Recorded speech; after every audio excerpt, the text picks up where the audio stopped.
for you to sign. You know, it has a blank. It's addressed to Mr. Warren, the county clerk. And it says, I, so fill in your name, write it in, hereby accept my appointment to the Dallas County Salary Grievance Committee as a member pursuant and beside the law, and then you'll sign at the bottom, okay? And when you do that, you can grab a pen and one of those notepads, okay? Mr. Huckle, there's also two other forms over there, the statement of the law and the proposed rules for them to each grab as well. Okay. And then also you'll see two different sets of form. One is the law that Mr. Randall Miller from the DA's office will read to you, and one is another with the rules that will govern this process so you'll know what's going on, so you'll understand why you're here and what you've been asked to do, okay? So I'm going to call the names first. The first name is the Honorable John Cruzo, Criminal District Attorney for Dallas County. So just, yes, sir.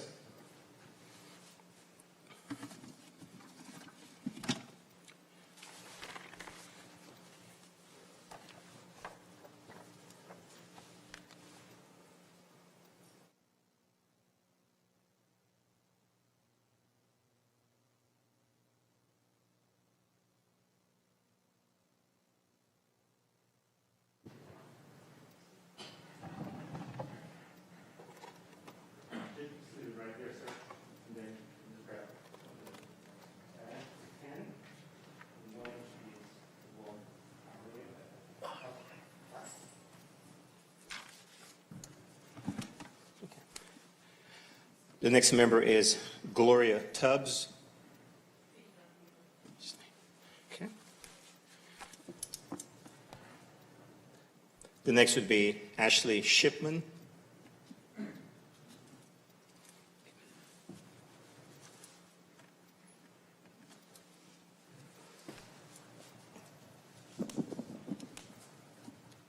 So you'll sign.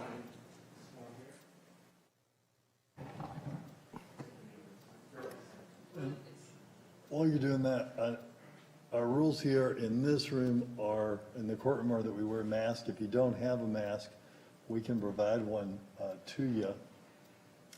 That's, you know, to protect any of you from hopefully unknown spread.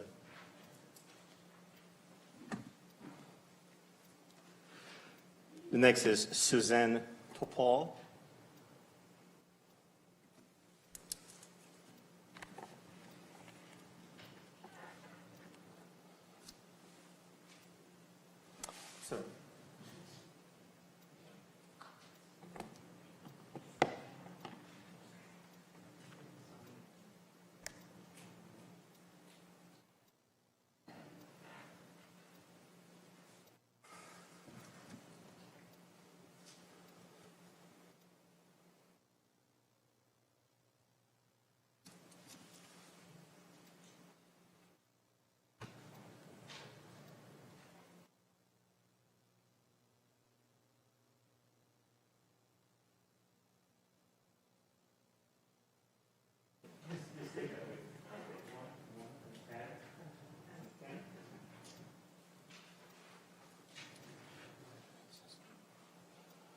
The next is Yolanda McKellar.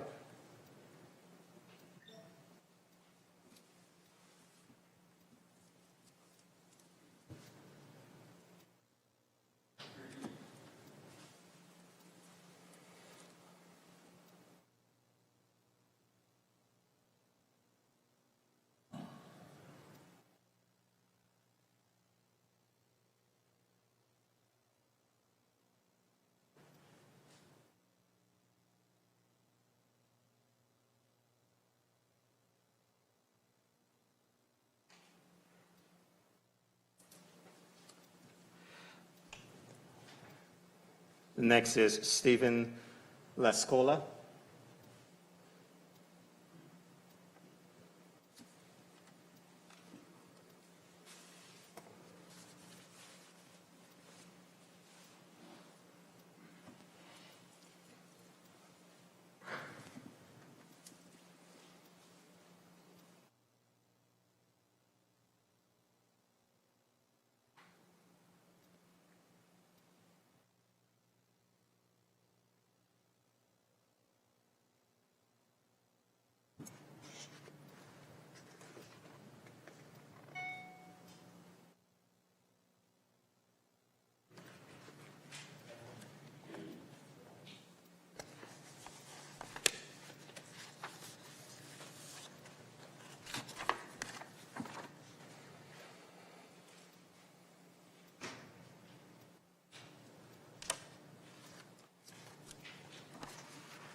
The next person is Fashika Willis.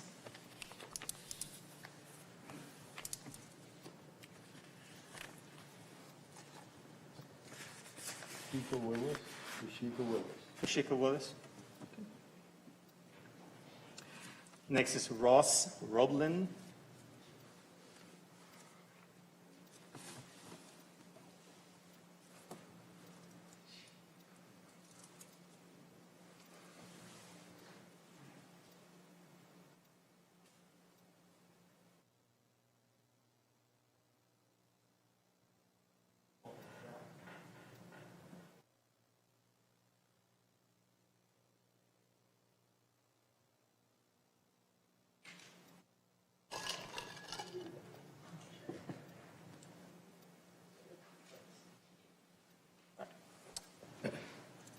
The next person is Clarissa Cobb.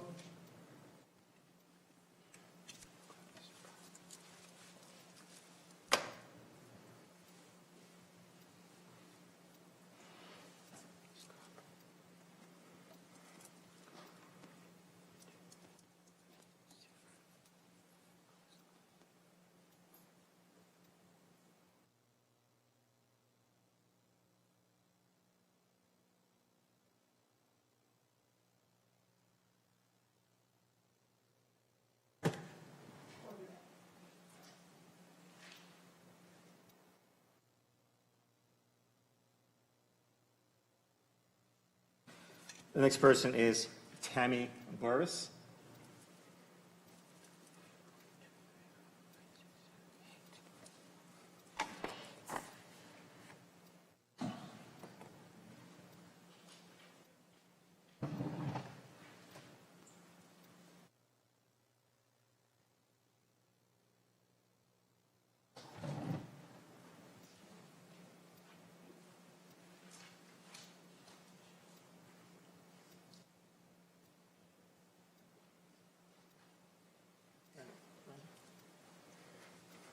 Gives you 8.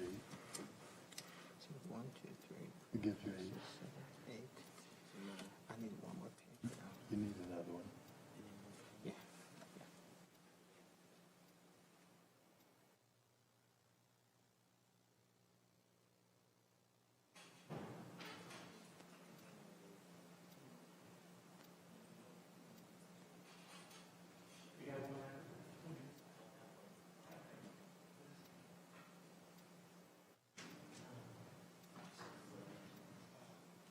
Gordon. You've only called 8 people. You've only called 8 people. Correct. We have it all for the forms we ran out. Oh. All right. The next person is Anthony Morales.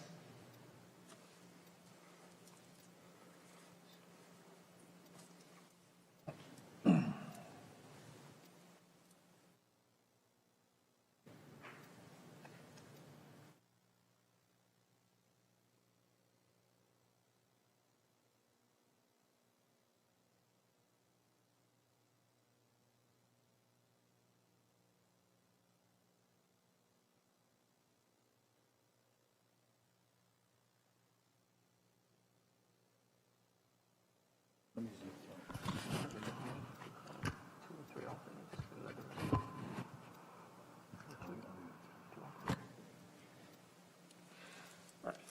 see. I'm going to call 2 more names, and the names of the 2 I will call that we'll ask you to serve as an alternate, because by law we're required to have 9 members, and we have 9. And so I'm going to call the next 2 names, and you'll sign the form as an alternate. The next person is Patricia Killingsworth.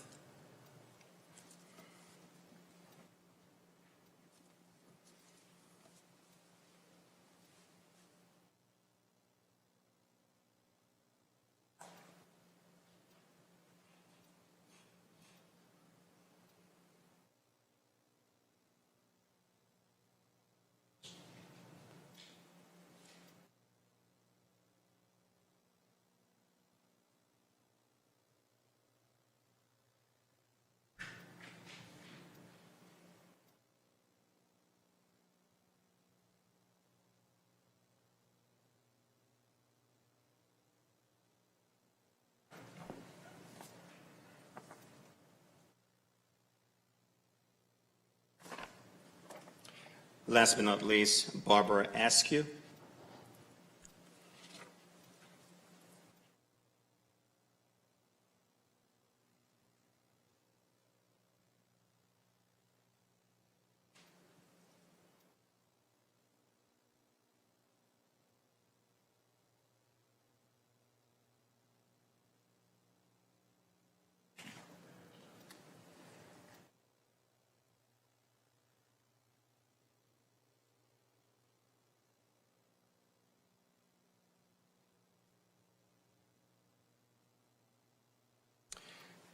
Judge is the chair.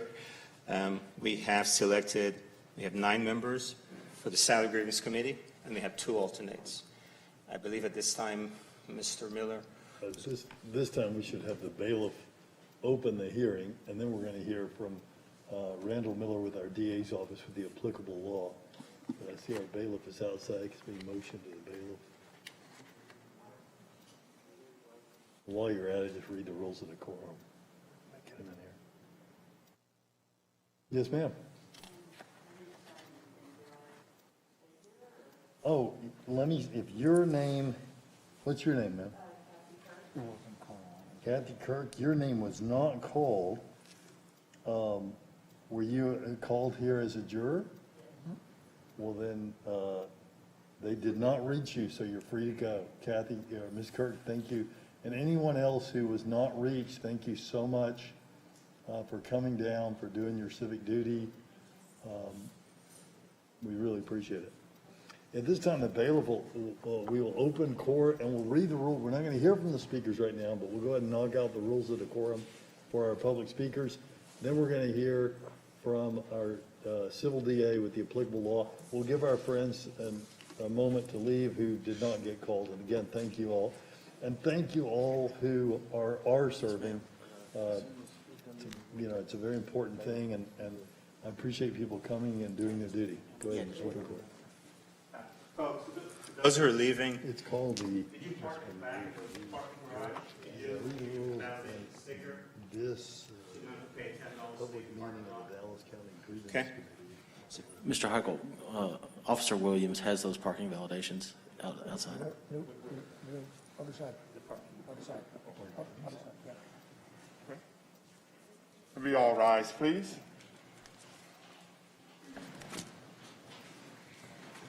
Session of the grievance of the Dallas County is now in session. The Honorable Judge Clay Jenkins presiding.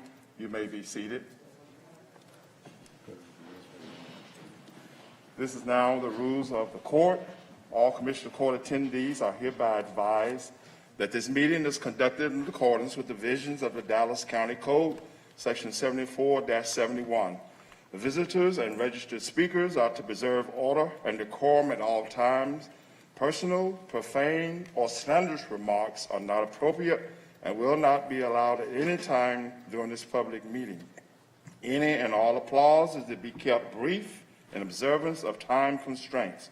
Disruptive visitors and or registered speakers may be removed and are subject to the penalties provided in the State of Texas Penal Code, Sections 38.13, 42.01, and 42.05. Registered individual speakers are limited to a maximum of 3 minutes, and the maximum discussion on any one topic is limited to 30 minutes. Thank you. All right, and so at this time, we're going to hear from the Civil District Attorney's Office with the applicable law that you are to consider today. Thank you, Judge. Members of the committee, as legal counsel to the committee, I will explain the law that applies to this committee's work. The Salary Grievance Committee is created and governed by Subchapter B of Chapter 152 of the Texas Local Government Code. During annual budget hearings, the Commissioners Court sets the amount of compensation, office, and travel expenses, and all other allowances of the county's elected officials, including the commissioners themselves.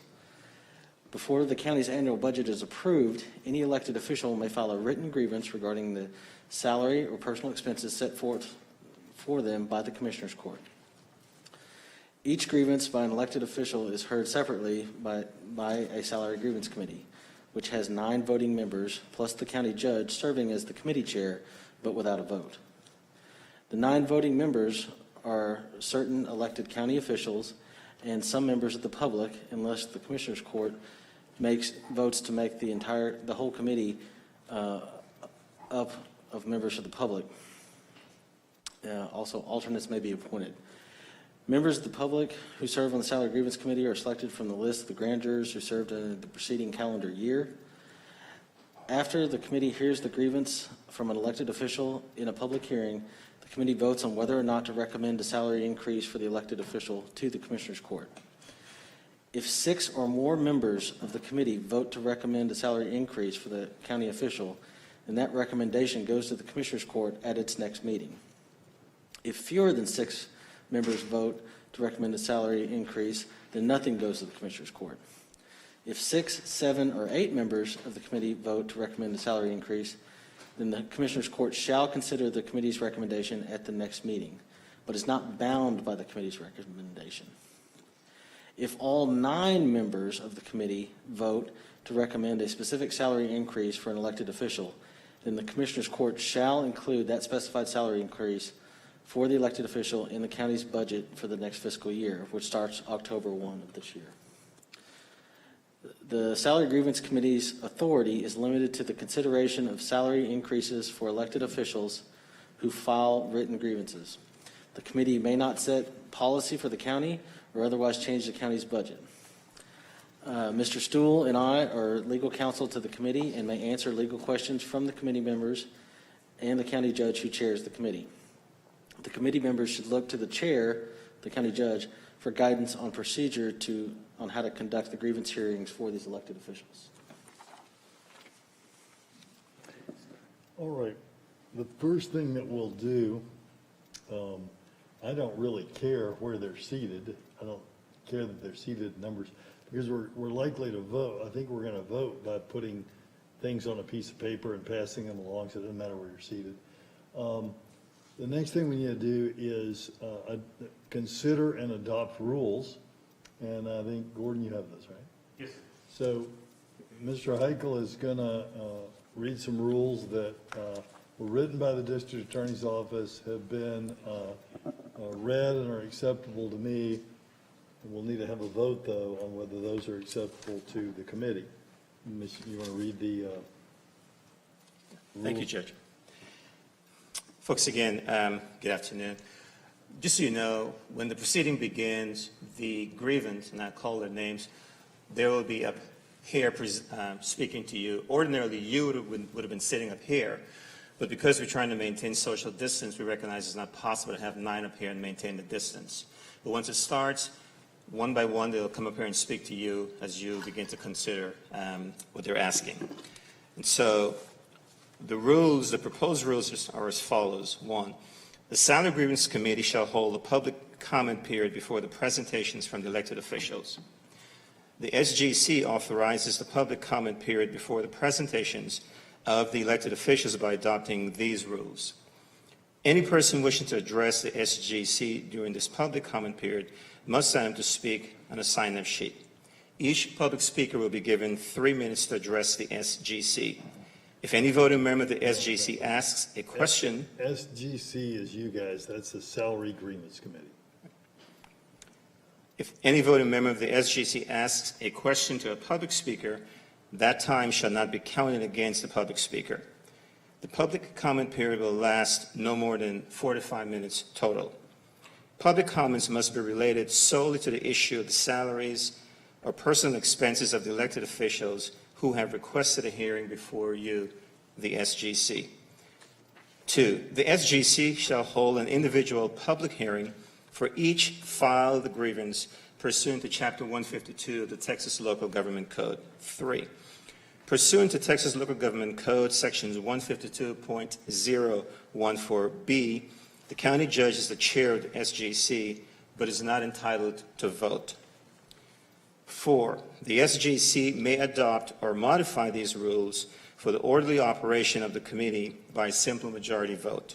5, the SGC shall appoint a secretary to record the votes of the committee.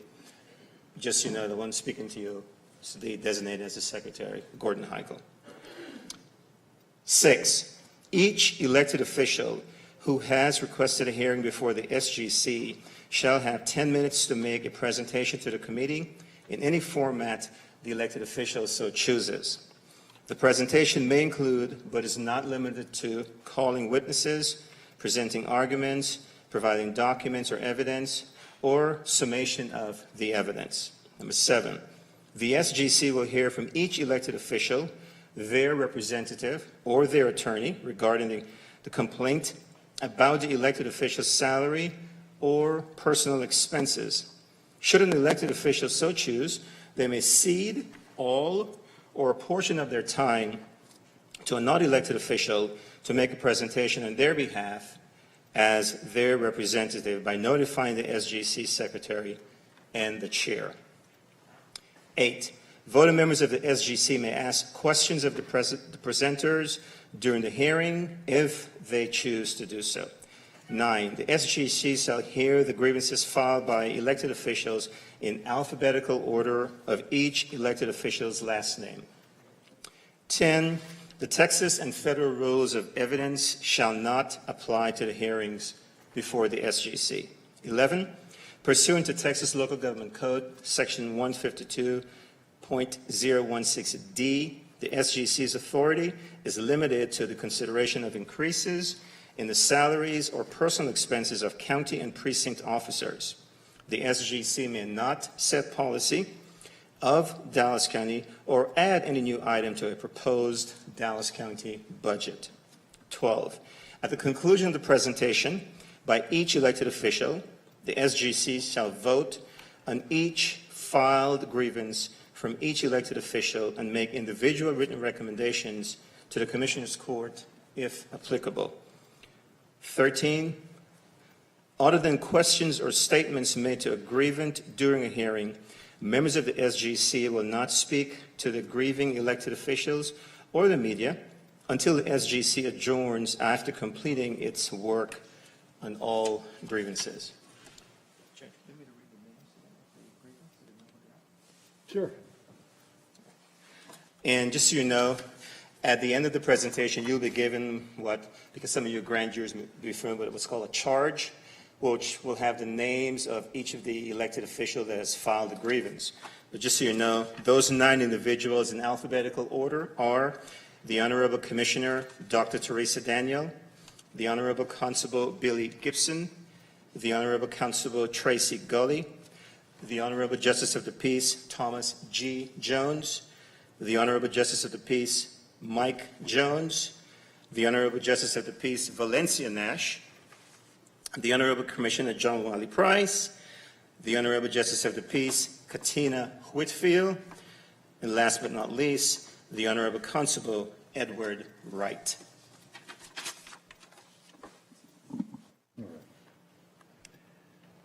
So, is there any discussion from the panel about any of these rules or any questions about any of these rules? And I believe you all have a, go ahead. So at the conclusion of all of this, do we have an opportunity to deliberate? If so, where and where will we vote? So we'll hear from the grievance, rather. So I think we'll hear from the grievance. If the group wishes to deliberate, then we'll likely clear the room and just deliberate here and have the others go outside. Judge, we can deliberate at the end, but this is a public hearing and there is no provision for an executive session, so we will have So to. no deliberation. Yeah, well, they can deliberate, but we have to do it in the public hearing. So It has to be on the record. A public deliberation. Yes. Yeah, in the past, we've done this once before, and so that we're not, to make things simple for you, you hear the evidence. What we've done in the past is you'll write down your yes or no, or whatever the answer to the question before you, and pass it up, and I'll read the tally. Otherwise, you'd be having a public deliberation in front of the people that are asking things of you. So that's likely how that will go.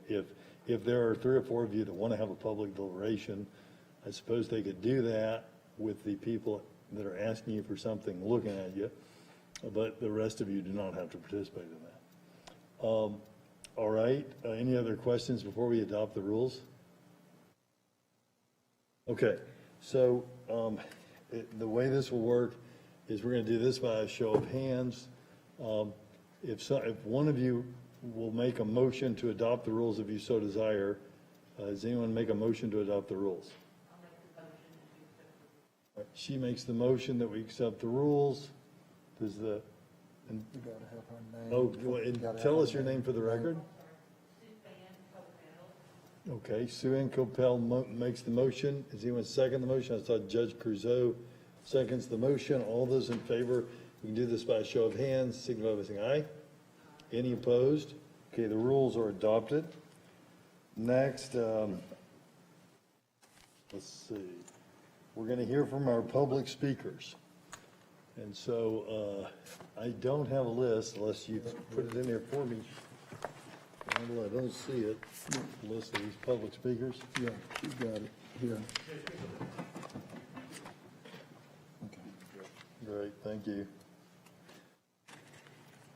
All right, so we've heard from our public speakers. Mr. Heichel, if you could help me with timekeeping, I don't know, is our clock going to work up here today, the 3-minute clock? Will that be operational today, clerks? Okay, are you first, or, okay, no, first is Mr. Gene Robinson. The clock is working. Okay, so let me just, before we do the public speakers, for the public speakers, and you can come up here and use this box if you want to, public speakers. There's a clock, I've got a little clock on my phone. I'll probably just look at this one. So will Gordon, we're the timekeepers. When you get to the end of your 3 minutes, we'll want you to finish your sentence, and we thank you for your input. Our first speaker, and you may, I, for one, so I can see the speakers, will move down. Don't let that distract anyone. Our first speaker is Mr. Gene Robinson. Mr. Gene Robinson. Mr. Gene Robinson. And by the way, I don't know if some of these speakers are on the internet, so if they are, somebody tell me. Our next speaker is Commissioner J.J. Koch.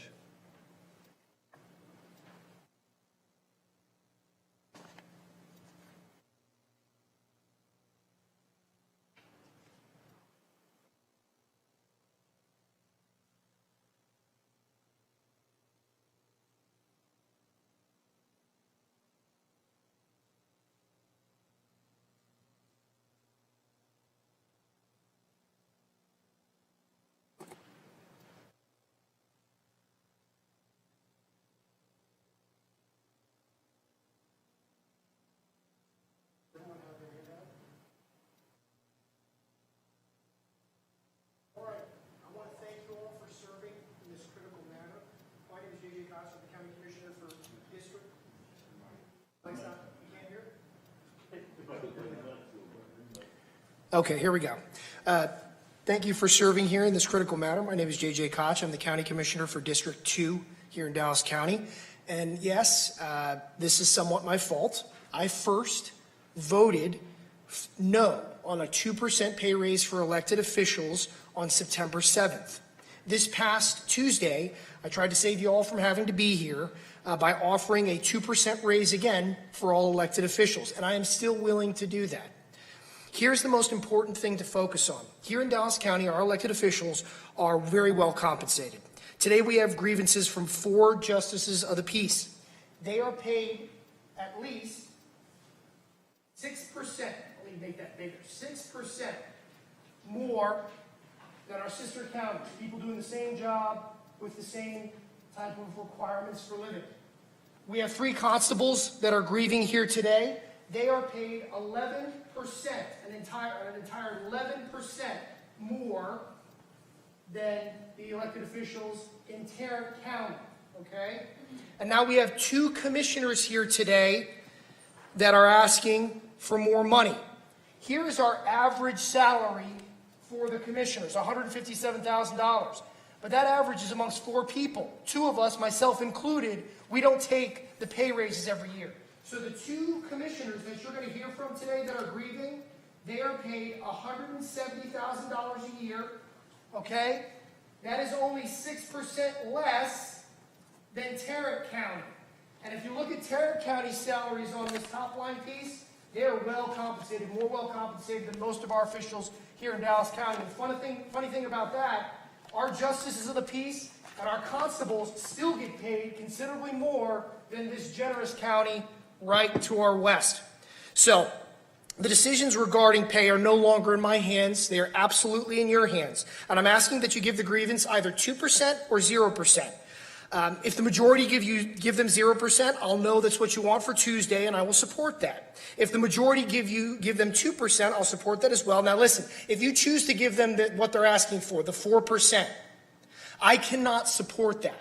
I will support 2% for the rest of our elected officials if we kind of come back and fix that here in Tuesday. But the problem is, if you give some 4 and you give some 2, you really screw up our entire pay structure regarding our elected officials, 20-some odd folks. So please remember this too. You can be the lone holdout for 0% or 2%. If you feel strongly about that, please do that. Because then what happens is that decision then comes back to Commissioner's Court. And again, as I've told you, I will support a 2% raise in the peacemaking effort to make this thing right. Now, I think it's very justified when you look at these numbers here to give no raise in an unprecedented pandemic. Right? We can catch up at some point, but right now leaders need to eat last. Okay, thank you so much, and thank you for your time.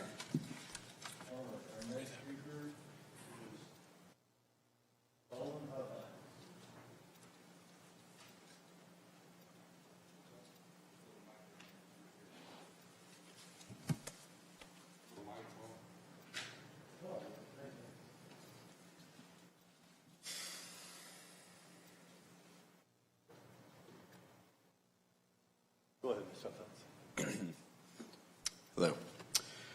Members of the Grievance Committee, my name is Colin Huffines, and I want to thank you for the opportunity to speak before you today. Today you're being asked to vote on a pay increase for elected officials who claim to be public servants, but who believe that their public service comes at a price, and that price has gone up. My father, Don Huffines, who will defeat Governor Abbott as your next Republican governor, always told me that public service wasn't about collecting a paycheck, it was about serving the public. And he led by example on this. When he was in the Texas Senate, my father never took a dime from the taxpayers, not a per diem, not a travel reimbursement, not a pension, nothing at all from the state, and I'm proud of him for it. The reason you're here today is because some politicians don't share that same perspective. In fact, they think that taxpayers should pay them even more at a time when so many families and businesses and owners are making do with less. On a principled level, this pay increase should be opposed, but it should also be opposed on a practical level. Once my dad is elected governor, we'll be putting property taxes on a glide path to 0, and it's going to be pretty hard for y'all to find a way to raise salaries in the future. I ask you to vote no on this petition. Thank you.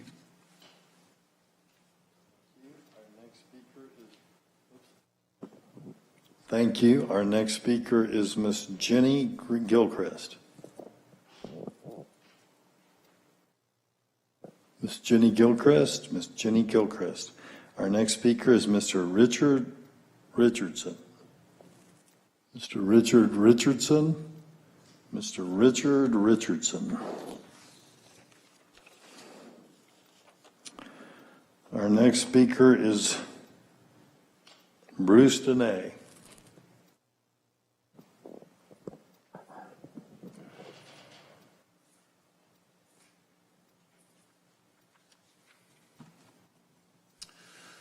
Good afternoon, ladies and gentlemen. Am I on? Okay. Yeah, my name is Bruce Dene, and my wife and I have, well, good afternoon, ladies and gentlemen, and esteemed commissioners. So good to be here this afternoon. My wife and I have lived in Dallas County for 37 years. We've lived and worked here and raised our family, and love our time here. And just want to address just a couple issues as I see it. It's no doubt 2020 up until the current time has been a very taxing time for all of us. With the pandemic, we don't know what the economic outlook is. We really don't, with all these variants coming upon us, and many businesses, large, medium, small, having to take PPP loans just to survive and make payroll, many unemployed people, and as well as eviction moratorium, which just expired. So a lot of people have been under a lot of financial stress. And thank you, JJ, for sharing that chart, which shows the data as far as salaries. I think that right now, making 4%, even 2%, both in principle and fact, is not a good thing for this committee to decide. Even in my 45-year corporate career, I can count on a couple fingers the times that I've had even anything of 4% or even more, and it's even in the best of economic times over my 45 career. So I would like you to consider, 2%, or as JJ said, stand strong on your beliefs and your convictions. And like the rest of us, we have to make tough economic decisions and bite the bullet right now. So thank you very much. Thank you, sir. All right. And thank you. And that let me do this. Are there any other public speakers, not grievance or witnesses? Any other public speakers? Any other public speakers? All right. Our time for public speakers has concluded, and thank you so much for speaking to us.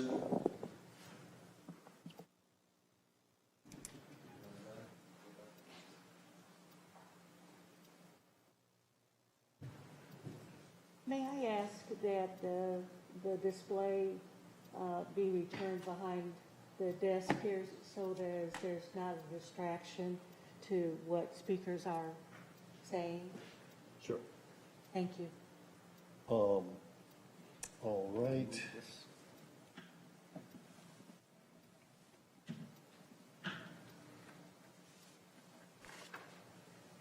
We're now going to begin our hearing for the file grievances. We will call each grievant in alphabetical order by last name. Grievants sharing a last name will be taken alphabetically by their first name. The rules adopted allow each grievant to have a maximum of, hey, Gordon? Yes. Is it 15 or 10? 10 minutes. 10, it's 10. A maximum of 10 minutes. Mr. Heichel's going to serve as the timekeeper. Also, it would be great for Gordon and I if the little clock, and also for the grievant, if the clock could work with 10 minutes. As a reminder, the charge of the panel today is to consider whether a grievant should receive a raise, and if so, what %. These are the only two questions the panel will be required to answer. We're now considering, which one it is, hang on a second. Dr. Daniels is number one. Grievant number 1, Dr. Teresa Daniel. All right, and at the conclusion of that, let me explain this before so you're gonna hear from Dr. Daniel. She can cede some of her time to other people, she can bring on witnesses, she can do whatever she chooses to do. At the conclusion of her time, you're gonna carefully remove the sheet that does have her name on it, Gordon? Do you have Dr. Daniel on one of the sheets? I don't have the sheets. What we're asking them to do is, with the pad you have, so Dr. Daniels, the first is write Dr. Daniels' name on that paper, take whatever notes, because at the conclusion of Dr. Daniel's case, Judge, I don't know if they'll want to wait to hear from all of them, or they want to vote as each person speaks, and then pass it on to me to tally the vote. It's up to you how you want to do it. If you want to hear from all the grievance, then you vote, because you've taken notes on each page for their names, or as done speaking, if you want to just do a vote. Would you move the That makes sense? demonstration placard? This? Yeah. All right. And, It's just distracting, that's all. Thank you. All right. Are We we got 10, speaking great, from- we got 10 on there. Dr. Daniel, whenever you're ready, and the We're court, speaking from you can, precincts. you're welcome to speak from there. And we'll have the clock start when you start speaking, and if you run out of time, same thing, I'll just tell you when you're out of time and finish your sentence. Thank you.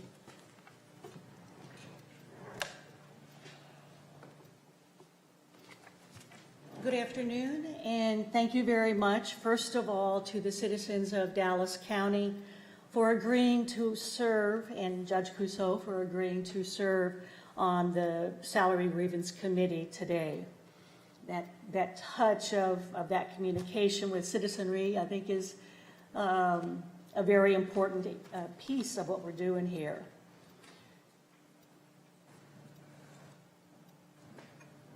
I would start off my time on this saying that the employees of Dallas County are one body to provide services to Dallas County residents. From 2013, I was elected in 2012, so I've only been here a little over 8 years. But in that time, from 2013 to 2018, elected officials were one with the 6,500 employees in Dallas County. And we received exactly the same treatment as far as salaries as every other employee of the county. 2 members of the Commissioner's Court did not accept their salary increase, which is something that they could do.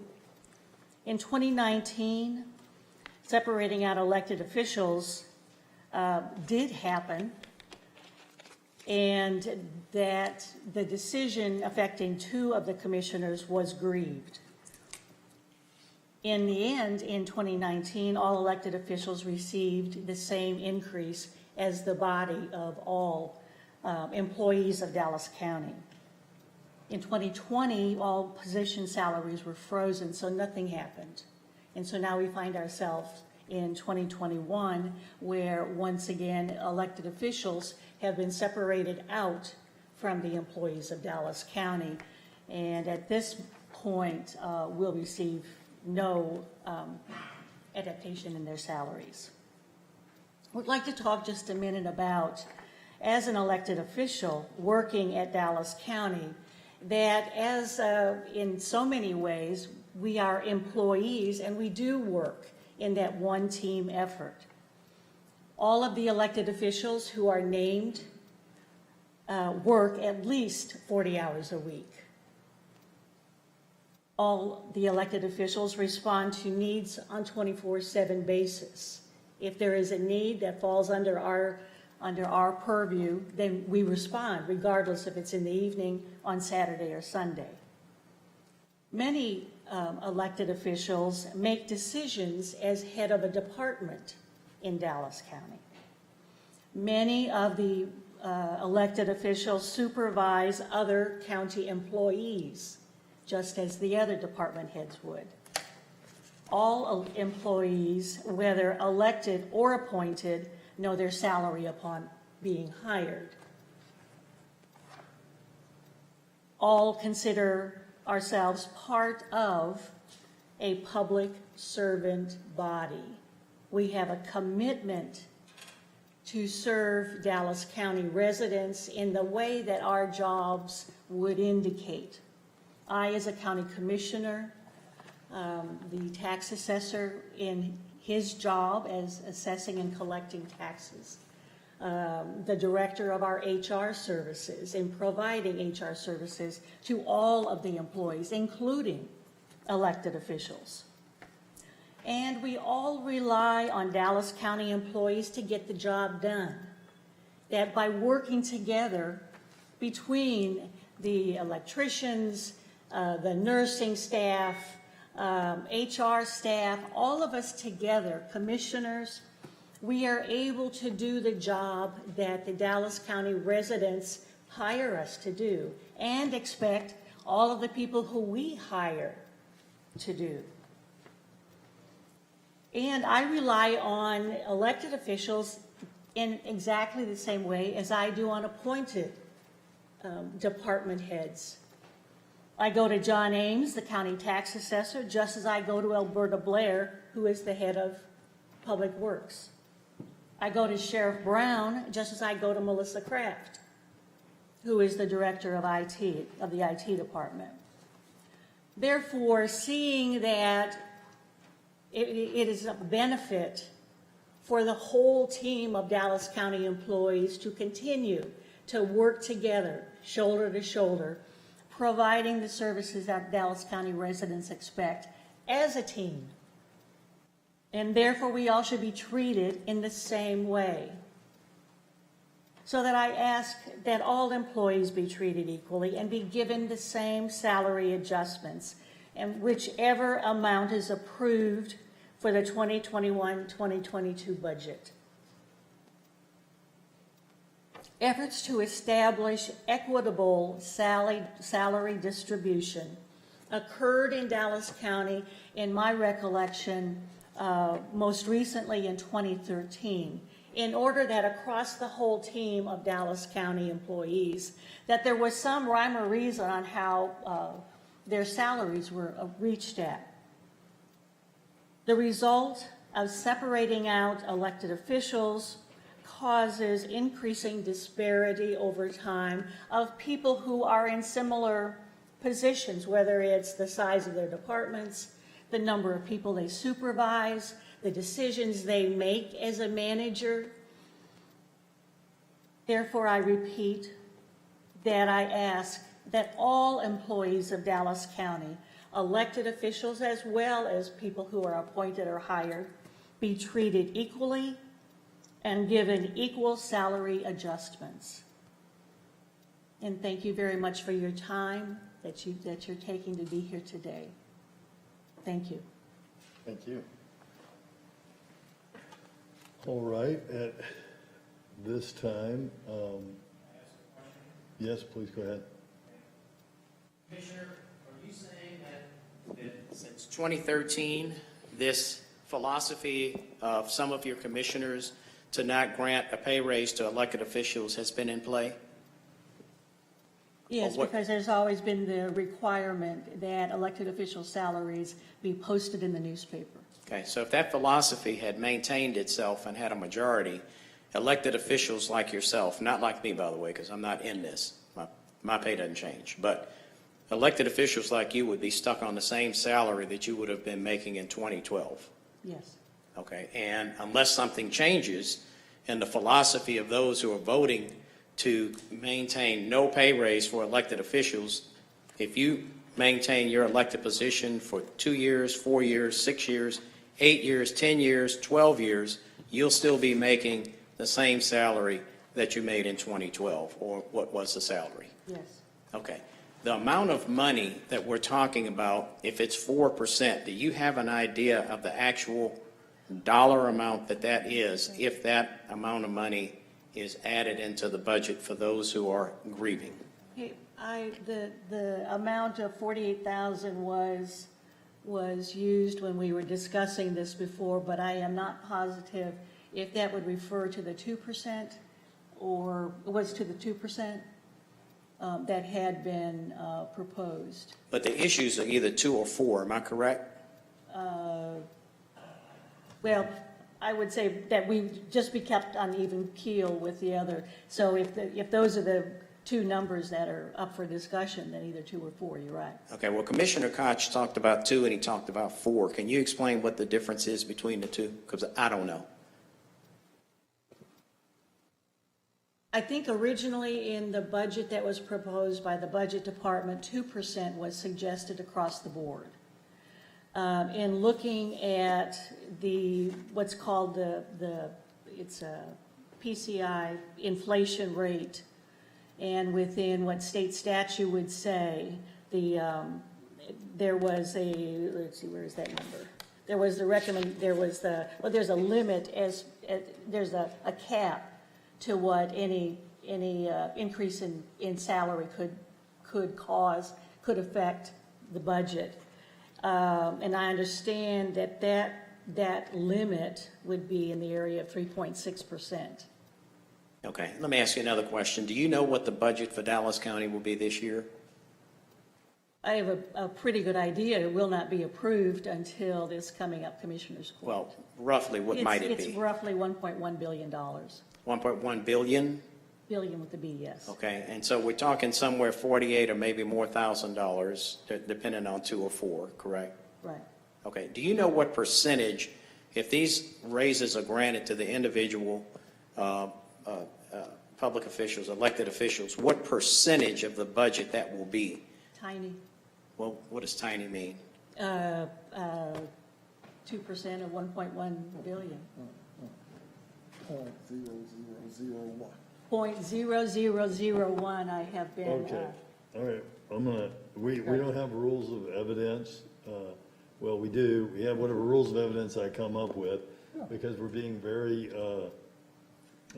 loose on this. If one of our members, though, is gonna question, I am gonna ask that, if you don't know, it's fine to not know, but let's not coach her while she's, If you could, I don't know if you know or not, but I would be curious to know what percentage, I can calculate. if this is granted individually and collectively, what percentage of the budget are we talking about, this amount of money, this extra money that would be granted to the individual grievance?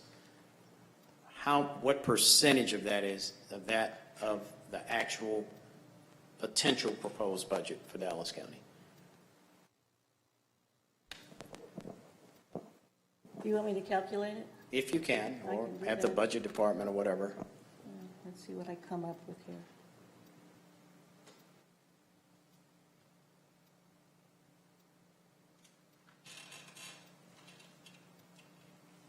while she's doing that, I do want to point out, so I'm going to have great latitude, but questions that call for like speculation about what future members of the Commissioners Court, who may not be the same people, might do in the future. But I don't want to, I'm the judge, I don't also have to object to things, so. I think the rules of evidence are not in play. I think that was quite clear when we read the rules, so. It is, but I need the committee to hear evidence on these issues, not like on what might happen in 2025 with a whole different Commissioners Court. All right. I think I'm coming Okay. with something like 0.4%.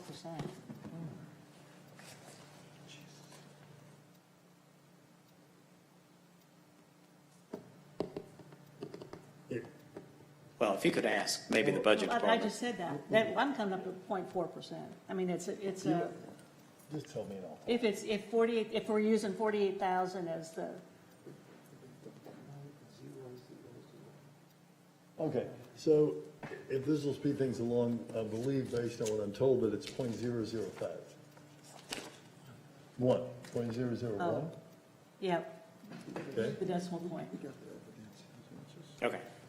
Whatever, it's a fraction of a percent is the bottom It's a, line. it's a fraction of a percent, yes. Okay. Which every dollar is important, and I'm not going to argue with any of that, and I feel that because I'm a taxpayer also, and have been in places where I had to do with what I had, so that it is not insignificant, that amount, but I think other factors also have to be considered when these kinds of decisions are made, such as the equity of the way that Dallas County does business. So are you asking that individually that we vote for you as part of your grievance, 2% pay raise? Is that what you're asking? I would ask that it be equal to what the total employees of Dallas County would receive. And if they receive 2%, then yes, I will receive 2%. Okay. behind Judge Crusoe, and I'm sorry that I don't have names, I need to do better at that. What was your question? Just a follow-up to that. So are the other employees of the city of Dallas expecting a pay raise? The Dallas County employees? Sorry, yeah. Yes, according to the budget, they Okay. will be receiving at least a 2%, Okay. with the possibility of, if the budget works out, of giving them 3%. Part of the rationale on that is our budget department aims at our employees making about 85% of what the market is for their particular occupation. And by keeping us, and it's essentially a COLA rate is what we're looking at here in order to keep up with inflation. That's what these amounts are coming out to. Okay, thank you. All right. Are there any other questions from any members of the committee for Dr. Daniel? Okay, at this time, Mr. Heichel will ask, why don't you take over and ask the question? I believe we're going to ask that you answer question number 1 as to Dr. Daniel. But Judge, part of it, rather than having them deliberate 9 separate times, it's all the same issue, same question, that the charge that we'll have will list the individual names which will be given to you for you to sign. But in order to save the time, what I'm recommending, you simply make notes on your pad. So you have Dr. Danielle. What you'll be asked to do when you're done is to vote yes, and the percentage, you pass that to me and I will tally it up.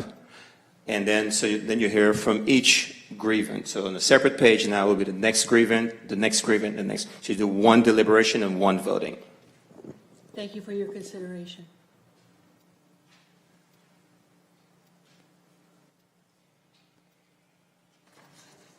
One second. I'm fine with doing it that way, Randall, but is that legal? It's individual, voting on each individual, so it's whatever the committee wants to do. So Okay. they can do Okay, it that's fine. 9 times, or we All can do right, it 1 time. our next grievance is the Honorable Billy Gibson, Constable Precinct 2. Where's he gonna?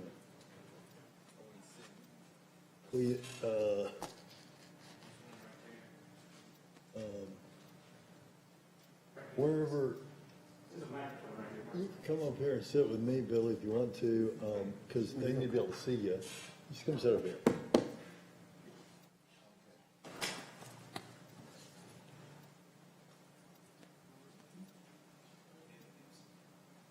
Right? No, whatever you think.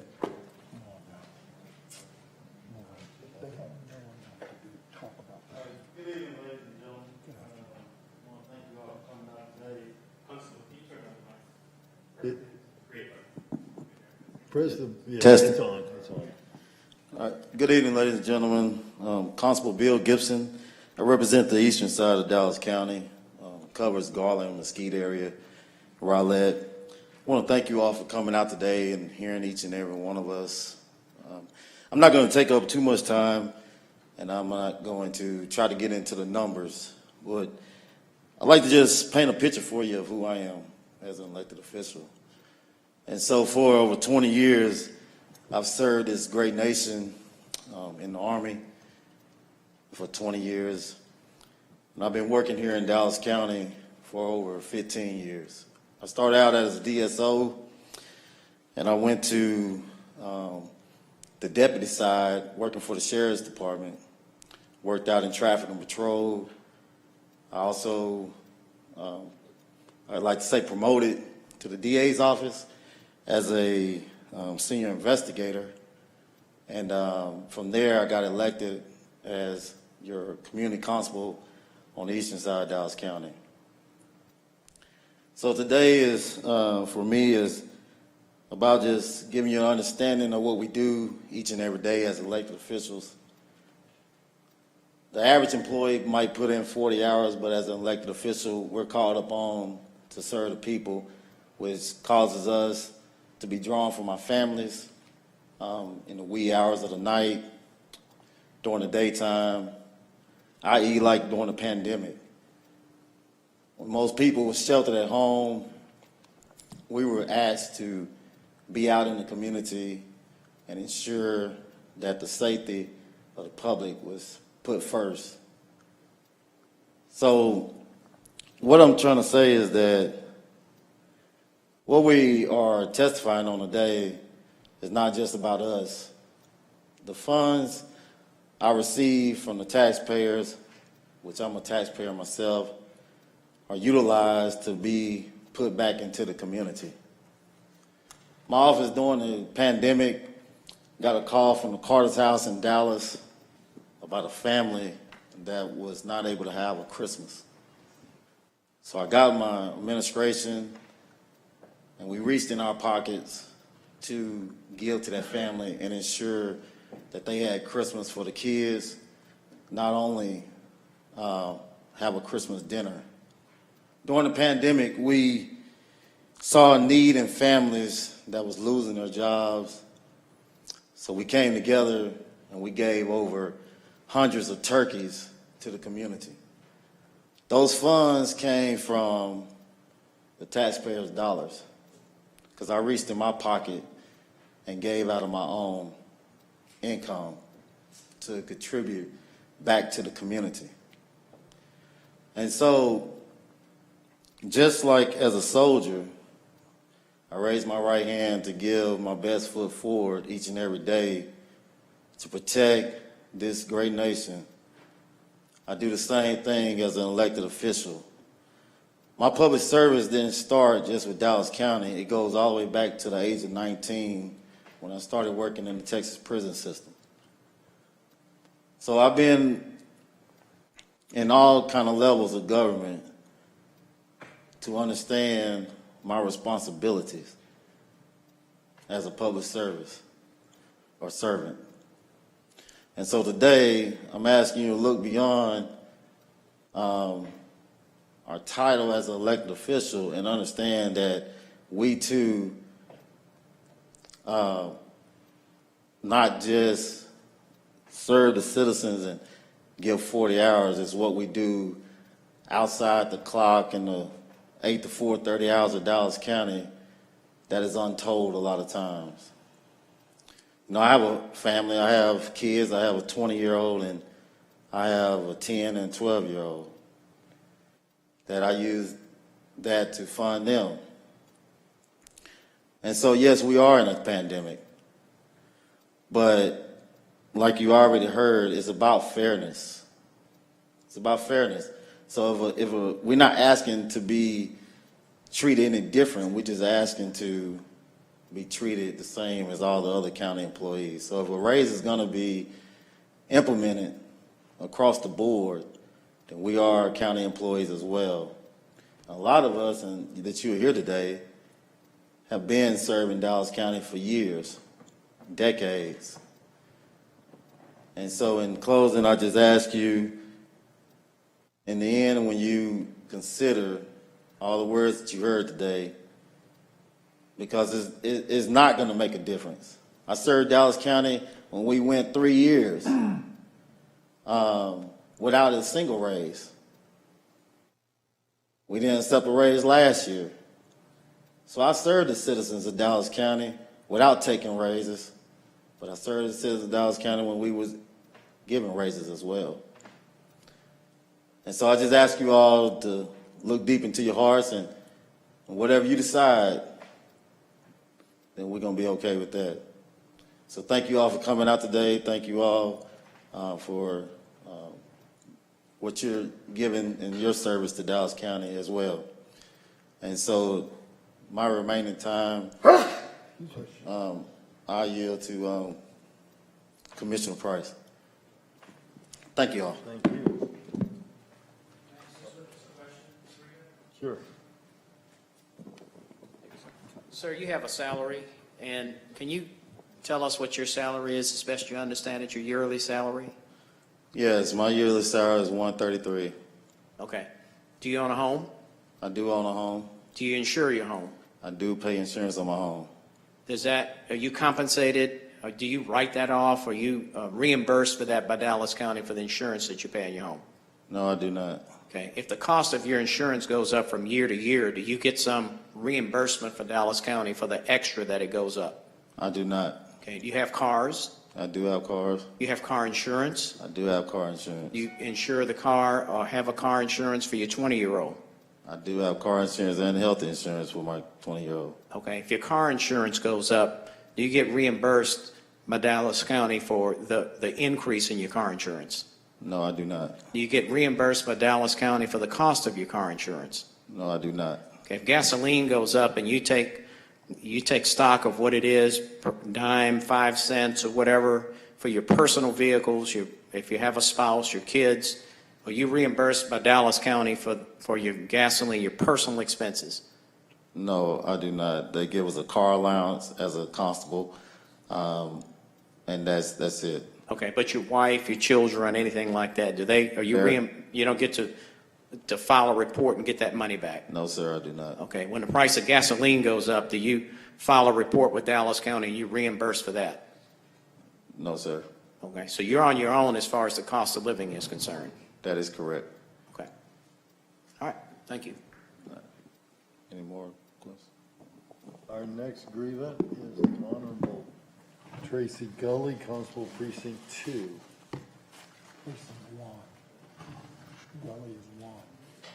Oh, what did I say? Yeah, I'm sorry, Precinct 1, sorry. Oh. Oh.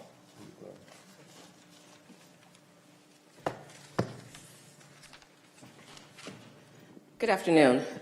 Thank you all for joining us. My name is Tracy Gully. I'm the Constable for Dallas County Precinct 1. I cover the largest county constable's office in Dallas County.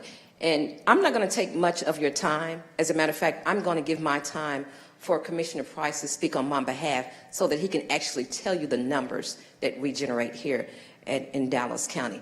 But I would be remiss if I tell you, when I take this uniform off, I'm just like you. I'm just like you. I have a family to support. Apparently someone seems to think that being an elected official or you're a constable, that you're different. We're no different. We're just the same. And I do want you to know that. I will have you to know that I'm not that constable that sits behind the desk and pushes a pencil. I hit those streets just like my deputies do, and they'll tell you. When the pandemic hit, some of you had the opportunity to Zoom in or have your meetings at the luxury of your home. I didn't. I Zoomed into that office, or I Zoomed into those streets to take care of this community. And for someone to think that I don't deserve it, no amount of money that you can give me can compensate for the chances that I take when I put on this uniform. Yes, it was my decision to take this job, and I love it, and I would not change it for a single minute. But you think twice when you think that we don't deserve it. And I'm going to give my time to the Commissioner Price. Thank you. Judge Puzo, if you would, please remember to keep your mask on. No problem. All right. Any questions for Constable Gully? Any questions? All right. Our next speaker is the Honorable, or next grievant is the Honorable Thomas Jones, Justice of the Peace, Precinct 1-1.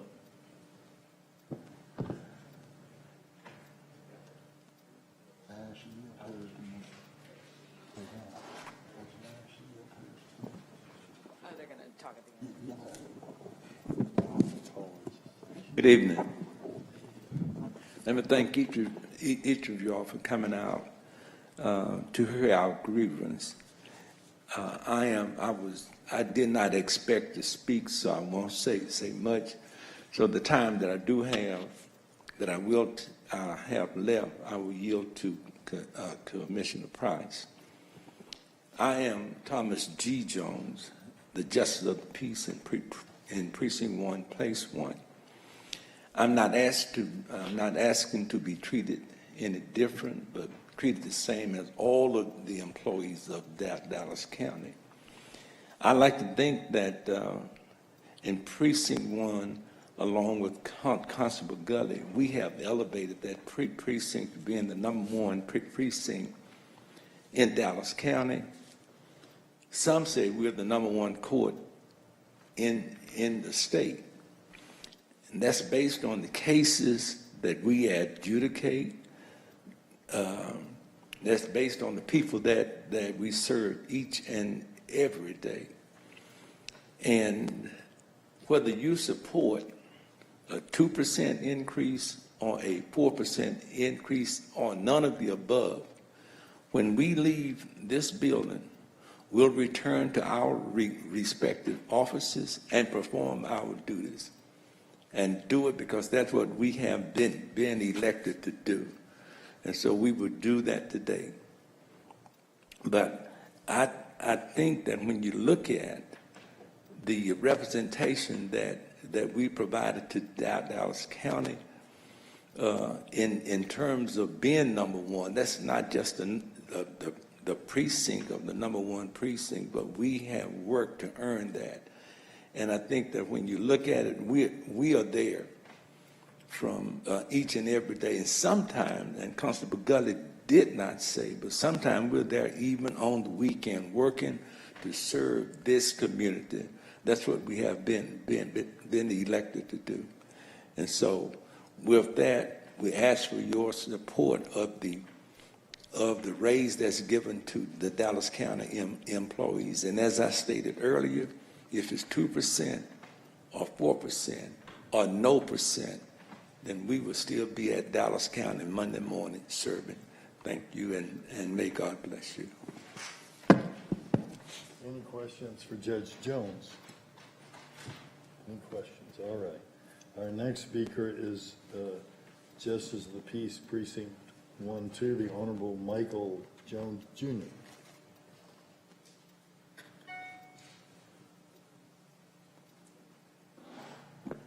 All right, this is actually Precinct 4, Place 1. I'm going to yield my time to Commissioner Price. Just briefly, that same thing as our other colleagues have said, that we actually do get up, we actually do work hard. At the height of the pandemic, when most people was at home and a lot of things was going on, we still had cases that we still had to deal with, emergency cases where people would still have I would say be evicted, and these evictions were ones that indicated domestic violence situation, things like that, that when we still have to enforce and move forward. And then also we're responsible for our court staff and making sure that they're safe and all the parties that actually come to the court. So I don't have much to say. Support 0 to 4%, and I yield the rest of my time to Commissioner Price. Our next speaker would be Valencia Nash, the Honorable Valencia Nash, who's Justice of the Peace, Precinct 1, Place 2, but she's not here today. She has ceded her time to Commissioner Price as well, which brings up Commissioner Price, the Commissioner from District 3, the Honorable John Lee Price. You want to speak from there or go down?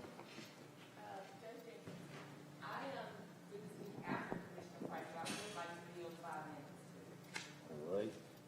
And that is the Honorable Katina Whitfield, one of our Justice of the Peace, and she should add 5 minutes to Commissioner Price. Okay, add 10 minutes to Commissioner Price.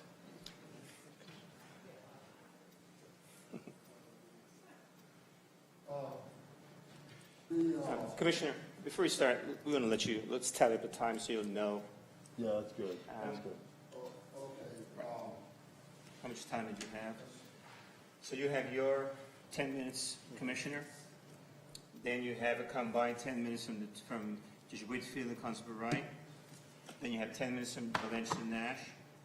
So that's 10, 20, 30.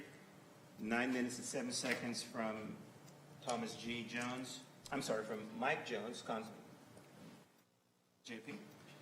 From Thomas G. Jones, Justice of the Peace, 7.25. Constable Gully, 8 minutes, 18 seconds. Constable Gibson, 4 minutes. So you have approximately 1 hour.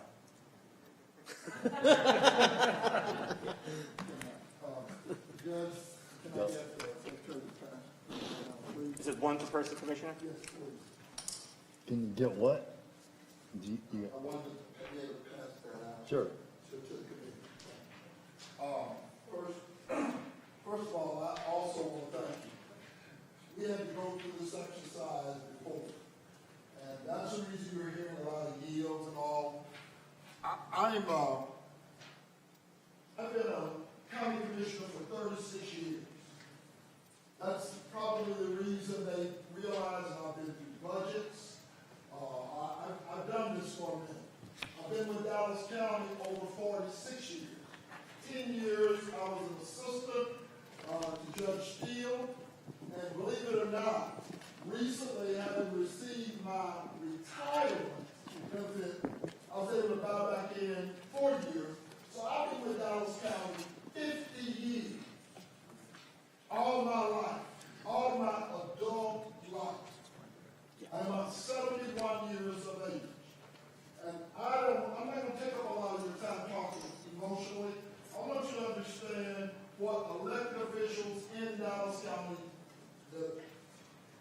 One of the things I do want to say is that Dallas County is the second largest county in this state. 2.6 million people, second only to Harris County with 4.7 million. We're larger than Tarrant County. But when you look at commissioner pay and all, we get paid like we're number 3 as opposed to number 2. You say, well, that might not make any difference. You've heard some of the justices talk about cases filed, cases disposed of. Recently, the district attorney's office in this county, now some of these judges, this is their first cycle. They've been here only 4 years, not even 4, 3. But guess what? They came in and had to clean up, in some instances, 40 years of benign neglect. The district attorney's office in this county dismissed over 50,000 cases because other elected officials did not perform. And so when this came up a couple of weeks ago, and by the way, I'm going to call witnesses so you don't have to listen to what I say. I'm going to let you hear from the experts in terms of what's baked in to the budget. You know, we keep talking about too cold or too. Let me just tell you, my colleagues and I, we passed what is called court orders. You've got them there, and I'm going to get into that. My first witness is going to be Dr. Veronica Watkins. Doctor, you want to come forward? Dr. Watkins is the budget director. Pull her out here so she can talk. Is the budget director for Dallas County. She does not work for me. She does not work for Judge Jenkins. She does not work for Dr. Teresa Daniels. She does not work for Commissioner J.J. Cox. She works for the Dallas County Commissioners Court collectively. And statutorily, we have to do certain things to pass a budget. And so there are 254 counties in the state of Texas. And when you look at those counties, we're going to tell you, and I'm being the only one around that's been here long enough to have gone through all of those budgets, I can tell you why Dallas County is where we are and how we continue to move forward. Doctor, let me just get you so we can talk to the committee. Please state your name for the record. Tell them how long you've been employed, how long you've been with Dallas County, what you do. I'm Veronica Watkins, for the record, Babers, but I go by Watkins still. And I've been with the county, it'll be 19 years in November. I started here as a budget analyst, then I was promoted to senior policy analyst, then worked as an assistant budget director, and then recently promoted to the budget officer. So this is really my first full year. Thank you. As the director of the Office of Budget. Excuse me, Commissioner Price, the people who are watching this are having a difficult time hearing you. They can't hear me? Okay, I'm sorry. Okay. So this is your first full year as the budget director for Dallas County? Yes, sir. Okay. Let me ask you, as the budget director, what do you do? So we do a myriad of things, but the primary thing that my office is responsible for is preparing an annual budget. We prepare to make a recommendation to Commissioners Court. Okay. And as such, do you take anything, what do you take into consideration when you make that recommendation to Commissioners Court? The process starts back in January, February of every year. So we really can't make a lot of, we can do some preliminary discussions and reviews, but until we get a certified roll from the Dallas Central Appraisal District, we really don't know what that tax base is for the next year, and that usually come in July. The auditor's office, by statute, sets the revenue based on that. the Commissioners Court sets the property taxes. So during that process, departments from all countywide submits budgets from, we started the process this year in April. We review those budgets and then we make recommendations.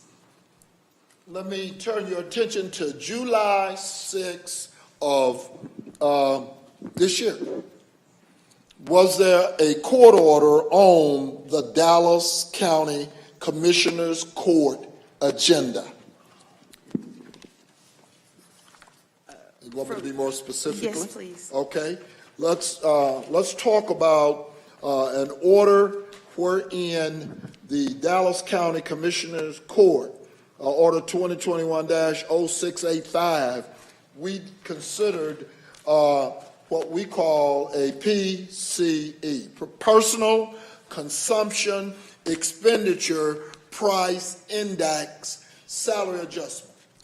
So that came about, which I'm proud of, that it came about because we did have a 2019, a similar situation that we're experiencing now. And so just to be fair across the board, last year we did a 0% for elected officials. And so talking to some of my colleagues, we were discussing a way to still be fair with elected officials through the process. And one of the suggestions was, why don't you guys look at COLAs? And I'm like, never thought of that. And so after discussion with HR, Mr. Wilson, the director of HR, and discussing it with the budget committee, we moved forward. We're working with HR to get the personal consumption and expenditure policy on for the agenda July 6th. And was that particular policy on the agenda? Yes, sir. Okay. It was briefed by Human Resources. And Human Resources under Robert Wilson basically recommended authorizing the FY 2022 personal consumption expenditures for 2% for all personnel occupying regular, full-time, and regular part-time positions as allowed by the approved policy effective January 2022. And then it says the county policy approved by the court, section 70-336, allows for an annual percentage increase based upon personal consumption expenditure price index published by the U.S. Department of Commerce for the prior 12 months ending June 30th. Also said the policy allows an increase up to 3% to the extent funds are available. And currently the PCE, as of June 2021, according to the Federal Reserve Bank, was 4%. The PCE, excluding food and energy, was 3.6%. So, as a result of this, and it said, I'd like to amend the order to increase the PCE to the maximum allowed by policy of 3% based on the PCE of 4.2% as of June 2021. So as of June 2021, the PCE, according to the Federal Reserve, was 4.2. And then we basically said that it was up to 3.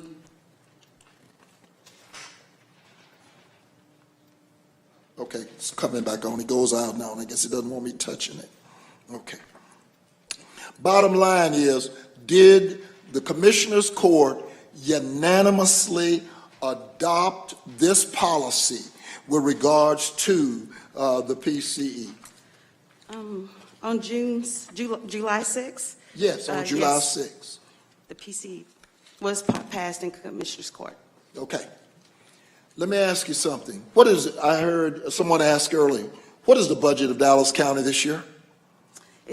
So the projected budget is $1.5 billion that I'm building for FY 2022. 1.5.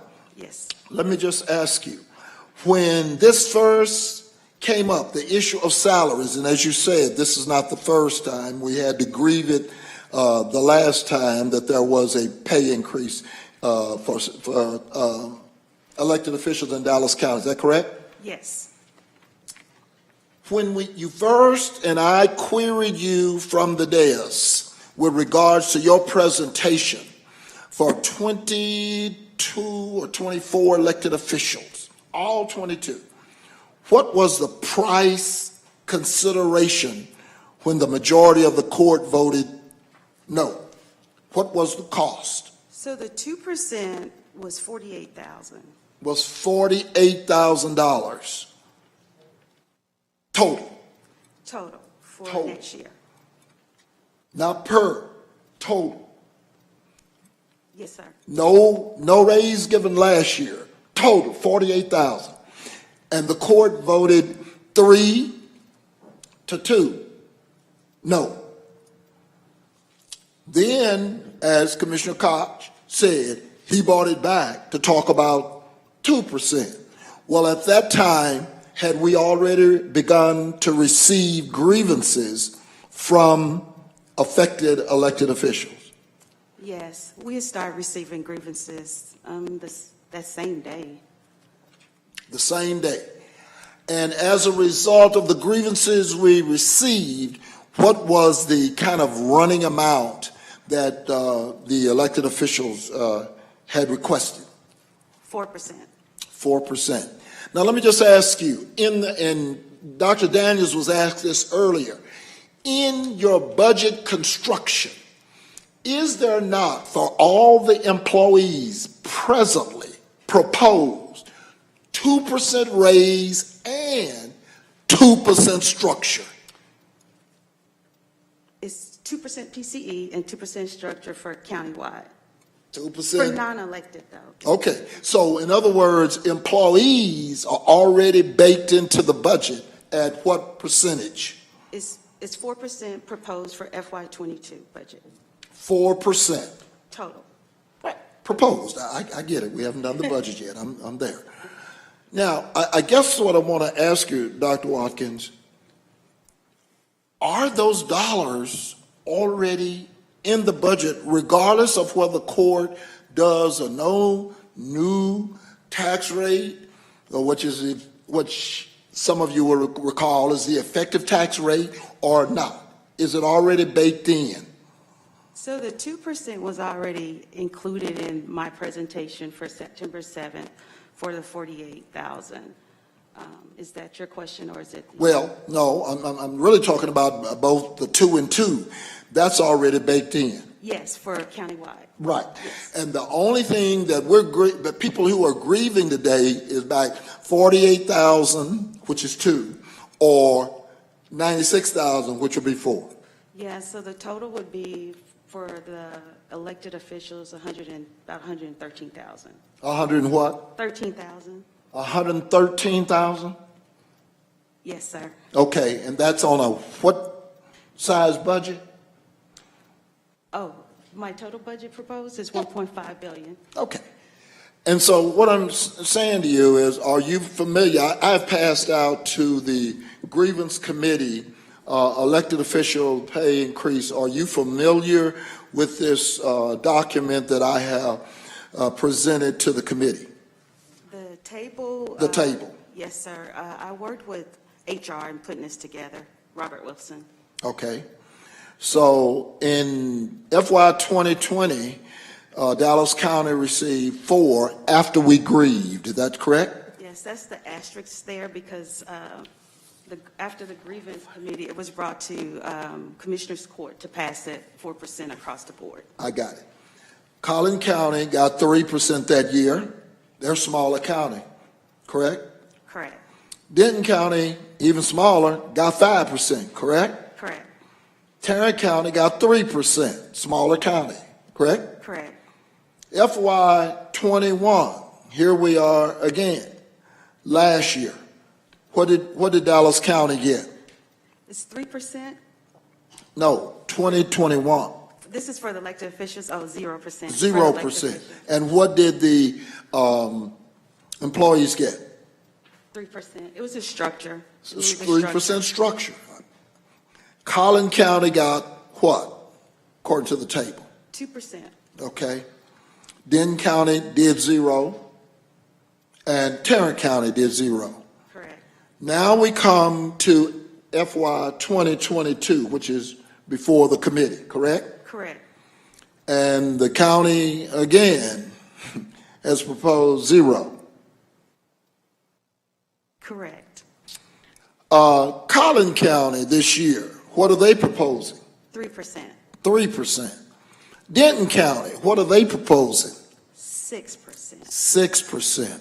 And Tarrant County is proposing a 3.3. 3%, then plus 3% lump sum based upon their current salary. Is that correct? Correct. Okay. And this table was assembled by both you and the director of HR. Is that correct? Correct. Okay. And when you look at where Dallas County is in terms of the top 15 counties on the 2021 survey, if you go out on the Texas Association of County and do the finance budget revenue, where are we with regards to the county tax rate? I don't have it in front of me. So we're the 4th when you compare to the top 15. And compared to top 15 counties, Dallas County's taxes is 4th out of 254 counties. I know you got, that says top 15. So there was, You're right, top 15, I'm sorry. so this is top 15 here. Top 15. And so then when I went to the Texas Association, I exported some data, and this is out of 254 counties. The data that's presented, Dallas County is ranked number 8 on the tax rate. And then when you look at across the board, 254 counties, it's 20, but that's not when you look at all 254, it's not complete data for 12 of those counties. So I used 242, so we would be ranked 8 tax rate ranking. 8, 254 counties. In other words, we are an urban county, and we are considered to be extremely frugal by those standards. Is that correct? Correct. I heard some of the presenters before the grievance talk about doing the recent ice storm or, the pandemic even, and being able to commute. Are you aware that some of us were considered to be, by definition, essential? Yes. And a number of those individuals were considered to be essential, correct? Yes, sir. And I run a road and bridge district, and my guys were considered to be essential. Is that correct? Yes. To your knowledge, as I said, I've been with Dallas County 36 years. To your knowledge, do I come to work every day? Yes. I beg your pardon? Yes, you're here early. Yeah, early, every day. If my guys have to be out there on the roads, salting, sanding, removing dead carcasses, building road bridges, it is my reputation. Am I usually there? Yes, sir. Okay. And so I guess what I'm saying is, and that's not only me, I'm just saying, we work. We don't come here and just sit every Tuesday and posture, for the camera. We work 7 days a week.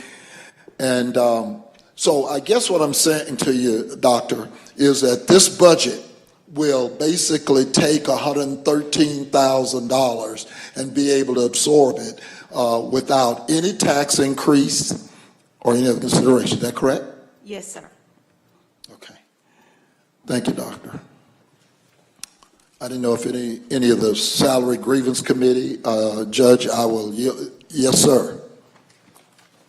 Thank you. Doctor, can you tell us last year, did Dallas County have a budget deficit? Was it balanced? Or? It was By policy, we have to balance the budget with 10.5% reserves, so it was balanced. Yes, sir. Thanks.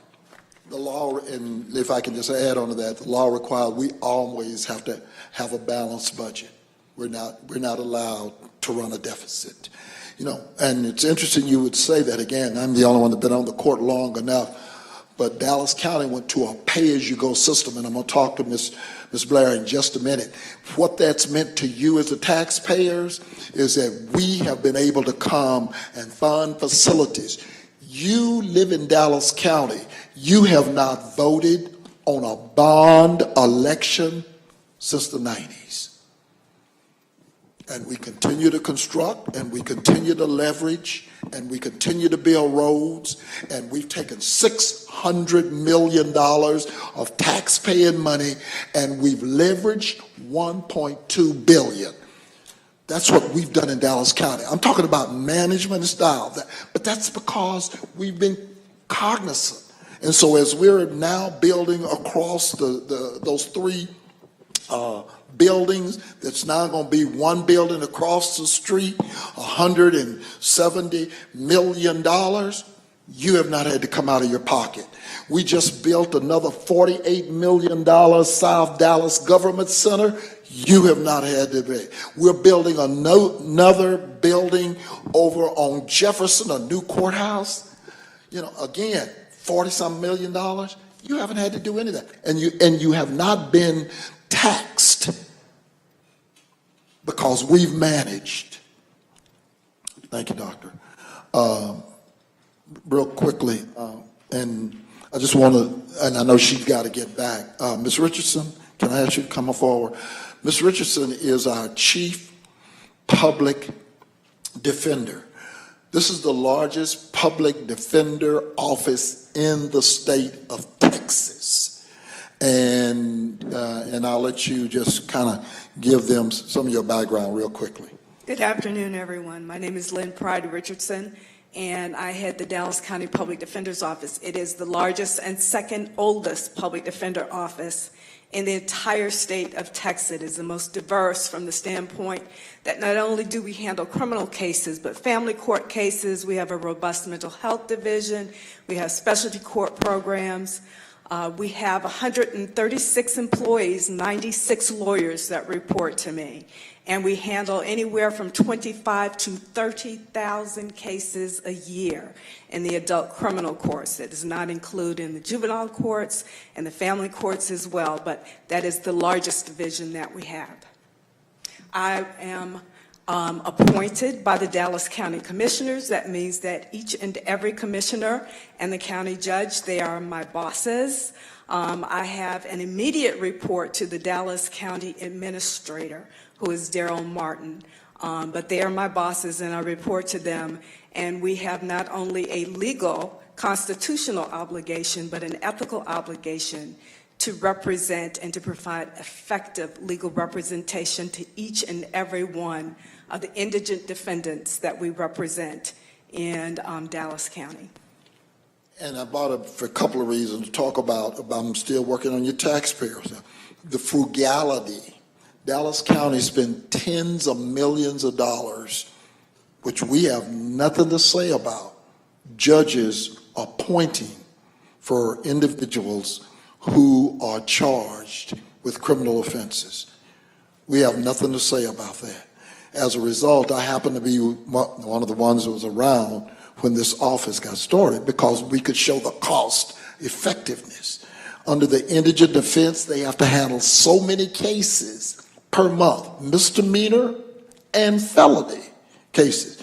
The reason I called her up today is because to show what Commissioner Daniels and I talked about earlier, we get called on the weekends.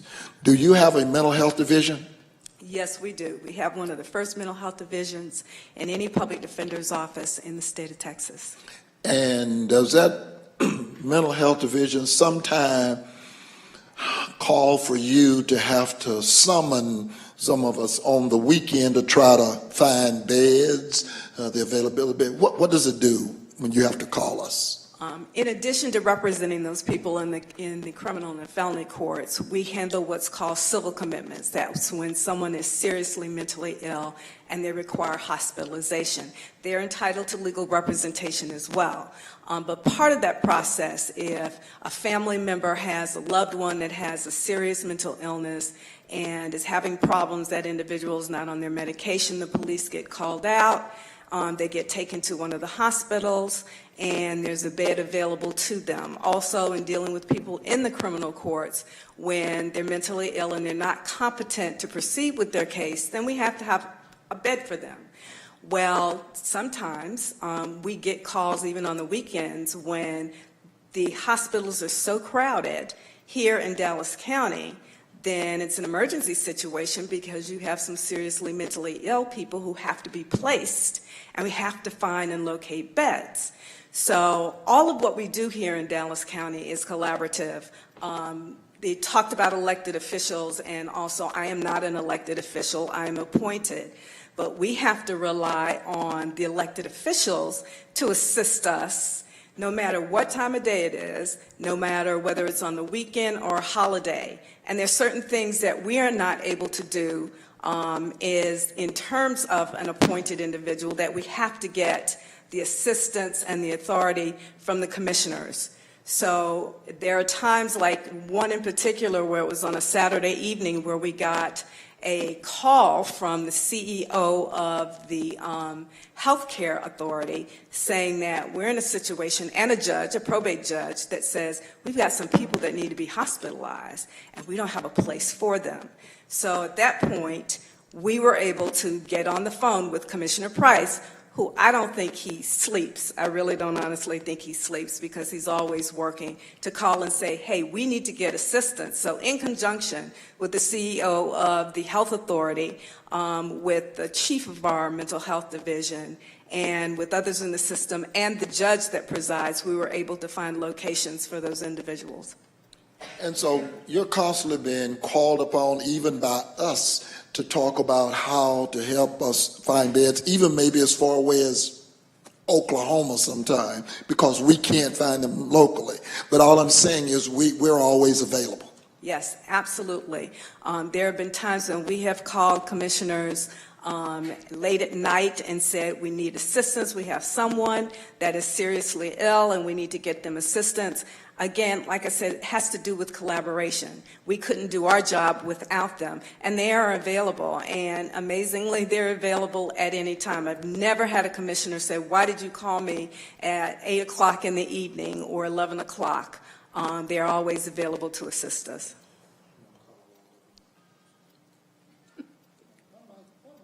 When I said that. Anyway, okay, thank you, Ms. Richardson. Let me ask Chief Robinson to come forward. Let me just tell you, ladies and gentlemen, real quickly, and I'm not going to take up all that 1 hour. I'm going to give you back some of it. I know you're tired. But look, we have the second largest county, the second largest jail custody, and in Texas, and the 8th largest in this country. We have over 5,500 individuals who are in custody of Dallas County, the care and custody of Dallas County, every day. Let me tell you how much of your taxpayer money we spend every month, and we manage it. I chair jail sanitation, that's compliance with the Texas Commission on Jail Standards, along with my co-chair, Dr. Daniels. I chair jail population, again, along with my co-chair. And what we do is we have to manage that. We're responsible 24/7. The Texas Commission on Jail Standards says there are certain things Dallas County must do. Chief, will you just kind of introduce yourself real quick? Tell us what you do and how long you've been doing it. Absolutely. Good morning. I mean, actually, almost afternoon now. Good afternoon, everyone, committee. I am Chief Robinson. I'm the Chief Deputy over Detentions with the Dallas County Sheriff's Department. Under Pull that up a little Sheriff bit. Marion Brown. Okay.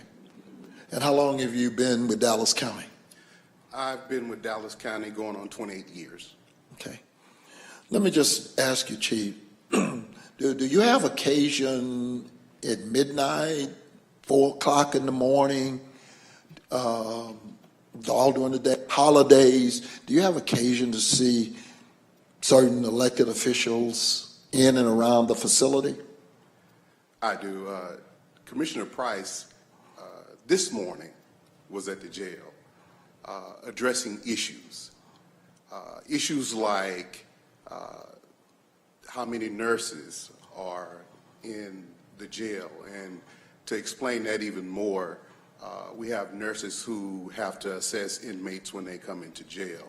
And it's important because if you don't have enough nurses, a line develops and we have a backup, and inmates need to be assessed pretty quickly because some of them are severely sick, so they have to be assessed.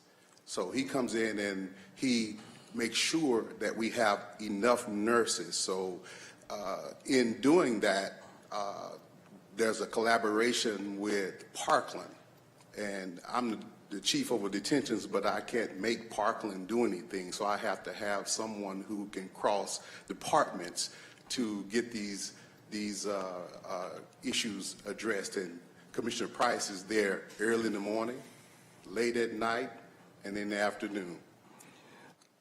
We take $10 million of your money every month to maintain that custody facility called the jail. That's just adult.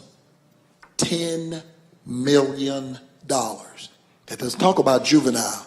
I happen to be vice chair of the juvenile board along with Judge Jenkins. $10 million. $10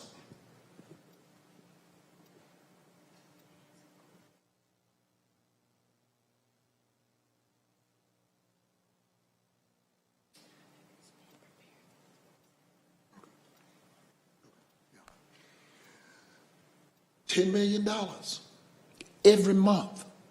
And that's when we're managing it. You heard Ms. Richardson say earlier, we got 300 individuals waiting to go to the state facility. That has nothing to do with it. Let me just ask you, recently we had a winter event. Are you familiar with that? Absolutely, and I think everybody in the room is familiar with our ice storm that we had back in February. We had some significant challenges with that. Like Commissioner Price said, right now we have about 5,600 inmates in the Dallas County Jail. So with 5,600 inmates and 1,400 detention officers, additional clerks, we have a lot of garbage that is created out of all those people. So when we had the storm, the trash companies would not pick up our garbage. That doesn't mean a whole lot to someone who's at home, but for a facility our size and with the amount of facilities that we have, it's significant. It's catastrophic. We have to get that trash out of there, or else we're going to have rodents overrun the jail, and now we have a significant problem, and now we're out of jail compliance. So what we did is we made a call to Commissioner Price. It was interesting that the trash companies couldn't get out, but he was out. So he drove down to the jail, saw our problems. He called his road and bridge district. They pulled dump trucks down to our docks, 3 different docks, put the dump trucks there. We offloaded the trash onto those dump trucks, probably maybe 14 trips and several days. That's a lot of trash. And if that would not have occurred, we would have had a catastrophe. So it's amazing how his trucks were able to navigate the ice, but the trash trucks couldn't. That was interesting, but we got that done, and I'm telling you, we were so elated that, to be honest with you, I don't know how many trips they really took to get all that garbage out of the jail. And the only thing I'm saying is those are my employees, like Dr. Daniel said, but I was out there with them. I've never sent them out that I don't go out there with them. What Chief Robinson is also not telling you is that that jail is larger than 80% of the cities in the state of Texas. So I'm trying to get you to imagine the kitchens and like he said, the sanitation. And the Texas Commission on Jail Standards is a state organization that says whether or not custody facilities are in compliance with their standards. And so as a result, I don't just pop up over there. Parkland is in there because this court inserted them into the equation, because if they were not in custody, they'd be Parkland claim. And by the way, this court sets the tax rate for Parkland. We've gone through a number of lawsuits, and that's the reason Parkland is in the middle of the facility. But presently, we're in compliance with the Texas Commission on Jail Standards, correct? Yes, sir.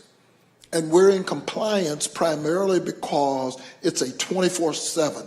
It's not, 8 to 5, and you go home. Officers are mandated. Most of our detention officers, 60% of them, are females. You know what that does for households, children, COVID, and you can imagine what COVID has done with regards to them having to adjust. Just deal within the facility, but they've had to adjust. And so what I'm saying to you is that they have an excellent department, but they need assistance from elected officials, and that's what we're talking about. And when they have to move their people, that's when I call those constables. Because if I need them securing a vaccination or a COVID site, and they can't do it, guess who I got to call on? Those constables. And like Constable Gully said earlier, if you got a uniform on, they don't ask if you're a sheriff, a police, or a constable. You police.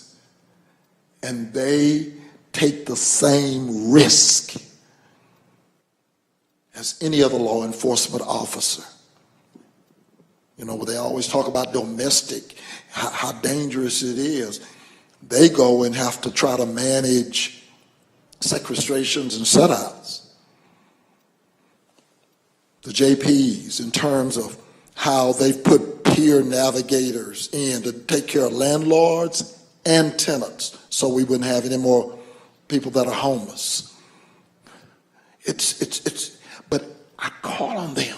I go sit in their courts. Judge Whitfield, come to me. I sit in a court. I watch our peer navigators. I watch nonprofits. I don't just come in and sit here. I signed on for this, and I'm all in. Thank you, Chief. That's it. Real quick. And Miss Alberta, I'm going to conclude. Alberta Blair is the Director of Public Works for Dallas County. She's a professional engineer, but she gets used from everything from being an engineer to being dragged at night to certain cities. Dallas County is 955 square miles. I have 60% of it. I have all the unincorporated. Guess what? That means all of those roads that no city wants, it's on me. It means all the drainage that goes north and comes south, it's on me. All the innovation, my cities are the last cities to come on. She will tell you, we just had to build a transportation infrastructure. I know all of y'all probably live in the city. Any of y'all live in the ETJs, extraterritorial jurisdiction. Everybody probably lives in the city. So you're not worried about transit and or access. I just had to build a transportation vehicle so that my cities can get to work within 1 mile of where they live. I know we take everything for granted. Alberta, just real quickly tell them who you are, what you do, et cetera. As Commissioner Price said, I'm a professional engineer, and I've been with Dallas County for now 28 years, unbelievably 28 years now. And I started off as a project manager working on transportation projects. Then I was promoted to assistant director over engineering and construction. And then for the past 11 years, I've been director of public works. Okay. All of my colleagues, Dallas County constitutionally is divided into 4 quadrants. Is that correct? Yes, sir. Okay. And as I said, I have almost over 60 of the unincorporated area. Is that correct? Yes, sir. Okay. That means I got all the unincorporated road miles, and that's what my road and bridge district, they build bridges and yes, they stripe and maintain and coordinate most of the roads in the southern area that are in the unincorporated area. I start on the Kaufman County line coming out of Garland. I have the cities of Sunnyvale, correct? Yes, sir. I have 3/4 of Mesquite. I share that everything east of 635 with Commissioner Daniels, correct? Yes, sir. I have Sigerville, correct? Yes, sir. I have a little town called Combine, correct? Yes, sir. I have a place called Balk Springs, is that correct? Yes, sir. DeSoto, ever heard of it? Yes, sir. Lancaster. Yes, sir. Duncanville.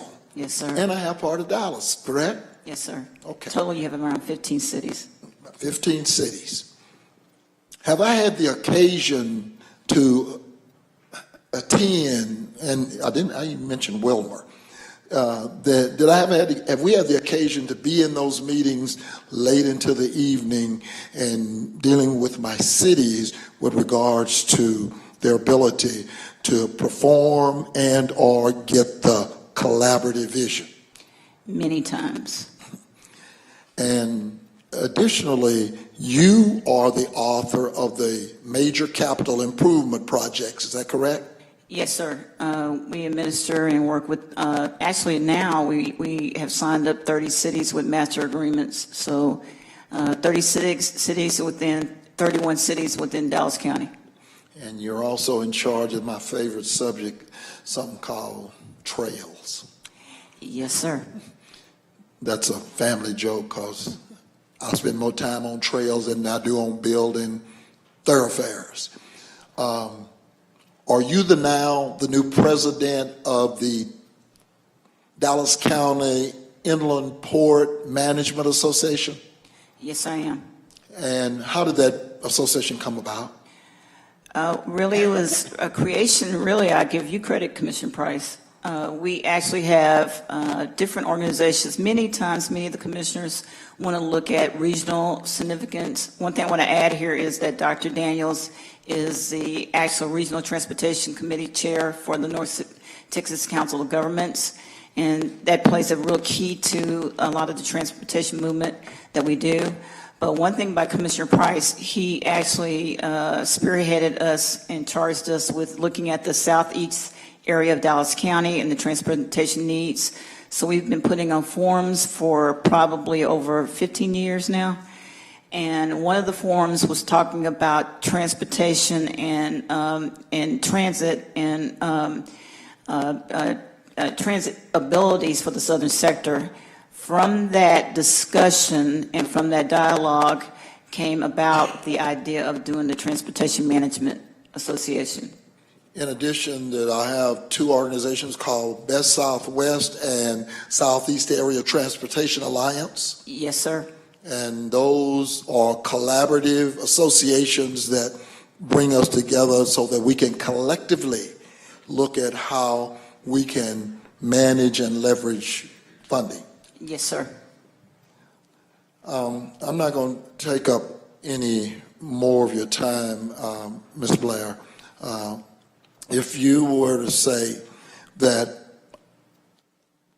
commissioners, let me just say this, on Sunday afternoon, when a lot of people are having dinner and strolling, have I had the occasion to call you? You've called me, and then you've shown out on a site, and we've walked some significant projects together on Sundays and Saturdays, and the rest of the other 7 days of the week. And so, in other words, you know, you would say that we're on the ground as elected officials here.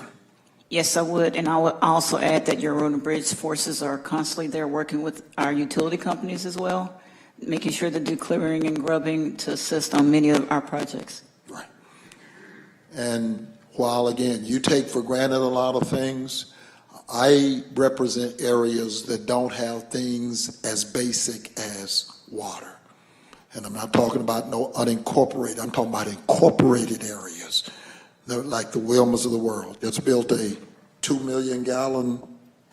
Water tower within the city of Wilmer. And a pump station. Yes, sir. And also we put in a major transmission line down Pleasant Run as well. You know, what I'm trying to tell you, most people don't have any idea what county government does. Y'all see us here, now you see us, now you don't. And none of these elected officials, none of these department heads can operate without us being on the ground. My favorite motto, and everybody, we could do it in sync. You cannot expect what you don't inspect. That's the reason I'm on the ground. Thank you. I'm going to conclude and turn it over to Judge Whitfield. Judge, but let me just tell you, Dallas County gave me this, Judge Creuzot. They sent it to me last year, and they currently said what my retirement system, and I know there's a lot of people who wish I'd retire. I just, God hasn't said it, I ain't going nowhere. But anyway, according to this, if I retired today, I would make 2.5 times my salary per month for the next 15 years. It ain't about the money. I fought for these people because I see them working. I said from this dais when they first said the 2%, and they were grappling with it. You know what I said? Keep my 2. Give it to them. Employees are already taken care of. You've heard Dr. Watkins, but they are entitled to. And if any of us up here don't want to take it, all we got to do is sign an affidavit, as some of my colleagues do. Yeah, okay. As some of my colleagues do. They don't need it. I get it. But, they can say, I don't need 2%, I don't need 4%. I've got one job. I don't have any businesses. I come to work every day. I give you 7 days a week. And all I'm saying is, at least give it to us and we can decide. I would love to know how much. We started out talking about $48,000, 2%. You heard Dr. Watkins say now if we did that, we're talking $113,000 with the 4%. I would love to know how much money we have spent just putting y'all together because, we got to pay you. How much staff time? I guarantee you we've done more than $113,000. Why do we have to fight every year? Why? It'd be different when we were sloughing off on the job. Why do we have to fight? Denton doesn't have to fight. Tara doesn't have to fight. Harris doesn't have to fight. Nobody else has to fight. And the reason I did the SMSA around here, Harris at the SMSA, but around here, like I said, we're the second largest county. Tarrant County gets paid a lot more than we do. Even if you want to do Commissioner Koch's calculations, they still make $182,000. They said 4%. What did we spend on assembling this deal? Approximately, just approximately.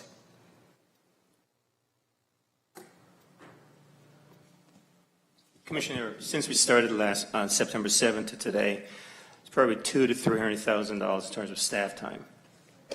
Rest my case. Ladies and gentlemen, thank you for your time. I I know you didn't want to hear a sermon just in case you don't make it to church on Sunday.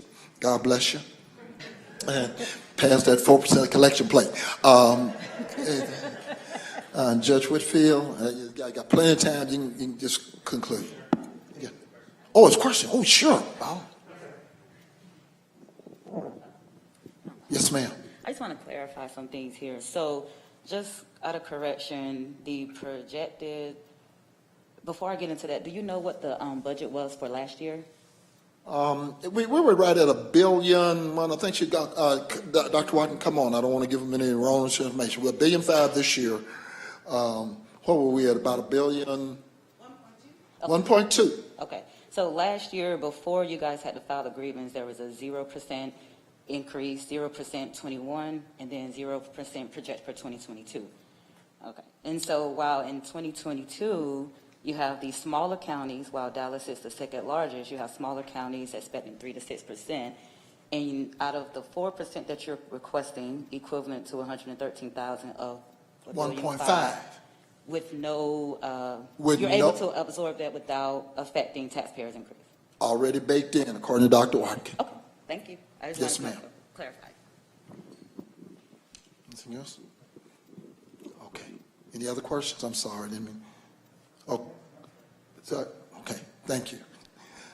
Judge, if you'll let me, I'll give Judge Whitfield, and then we can conclude this matter. And again, I thank you for your time. You know, just in case you haven't figured out, I'm a little passionate. I've been around here. I done gave y'all all my adult life. I could have been running around the country, but I was here running around. Come on, Doctor. Judge, sorry. All right, Judge. Our next speaker is the Honorable Katina Whitfield, who is one of our justices of the peace for precinct 2-2, and she has 5 minutes. Judge, one of the jurors just left. I don't know if they perhaps want to take a restroom break or something before. Oh, okay. I'm sorry? Yes, she's stepped out, so I don't want her Okay, presenting. well, let's take a 5-minute recess. Anybody that needs to go to the restroom, now's your chance. Go to the restroom. The restroom, you go out here. Can I sit? Call, it's right over here. It's fine.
Where's your hand now?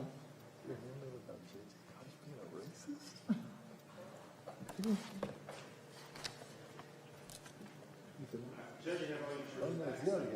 Okay. What's your hand over there?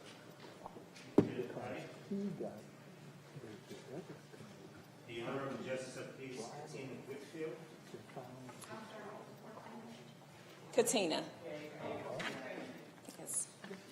At the end, I'm going to come back and pronounce their names in exactly order to have it correctly. Good afternoon, everybody. Thank you so much for being here and being willing to listen to our grievances today. I just want to, real quick, the global pandemic may have affected everyone in a different manner, but it did affect everyone. As elected officials, the community looked to us for that extra support. In turn, we went above and beyond to make sure the constituents had the help, guidance, assistance, and assurance that they needed. We were the ones who provided hope for the people in the community. In March 2020, Judge Jenkins issued a stay-at-home order. At that time, most of the courts closed down, and some courts scrambled to gain Zoom access. My court stayed open. We stayed open for those whose landlords illegally locked them out. We stayed open for the people whose spouses were abusive and posed an imminent threat to them. We stayed open for people struggling with mental illnesses and was a danger to themselves or the people around them. I worked with the county administrators, Darrell Martin, Gordon Heichel, Daniel Cherry, and others to install partitions, the 6-foot markers, sanitizing stations, and other safety measures so that we can continue to provide essential services to the people of Dallas County while more than half of the other JP courts closed their doors to the public. I stood in front of grocery stores every morning distributing free masks to everybody that needed them. I passed out masks because the public was at risk. This was not something that the county suggested or even funded.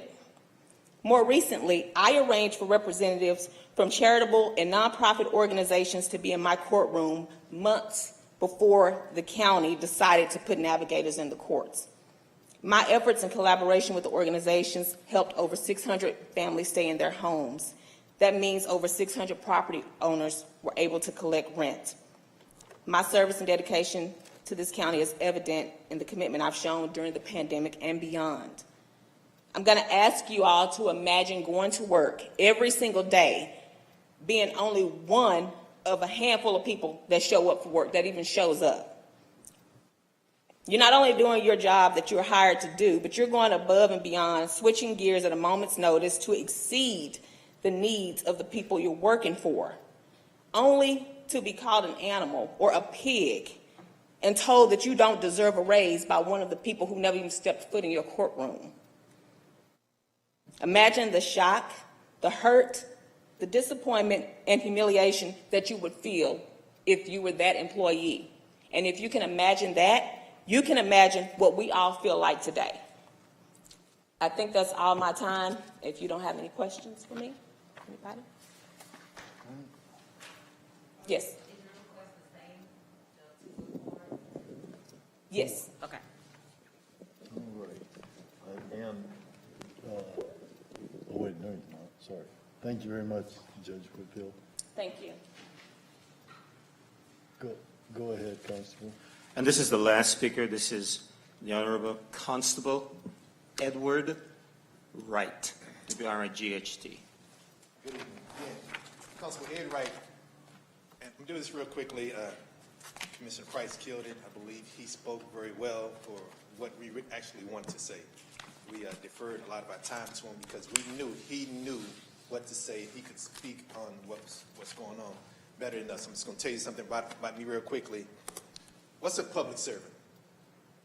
We serve the public. That's what we're here to do. We serve the public. I remember talking to Commissioner Price in July when I got sworn in. Right before I got sworn in, he told me, he said, go out there and make them appreciate for voting for you. Make them say, I feel good, I voted for that person.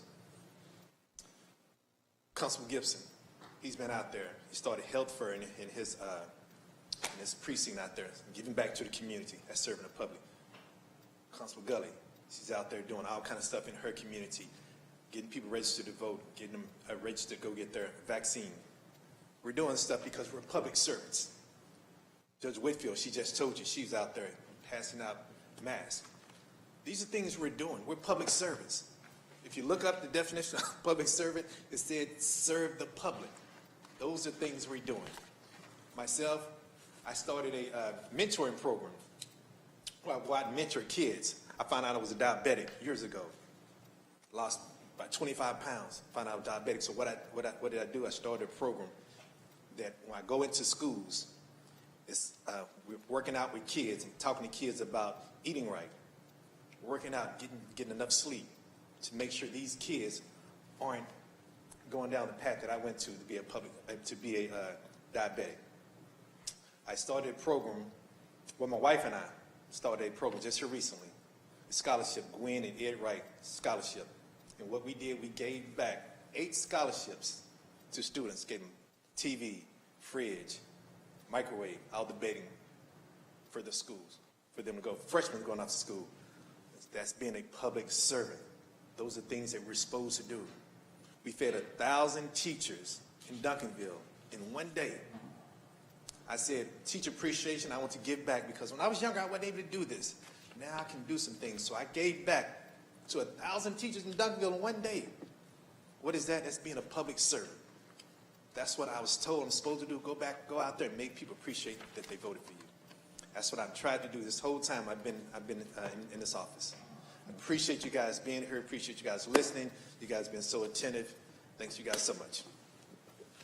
Great. Any questions? Thank you.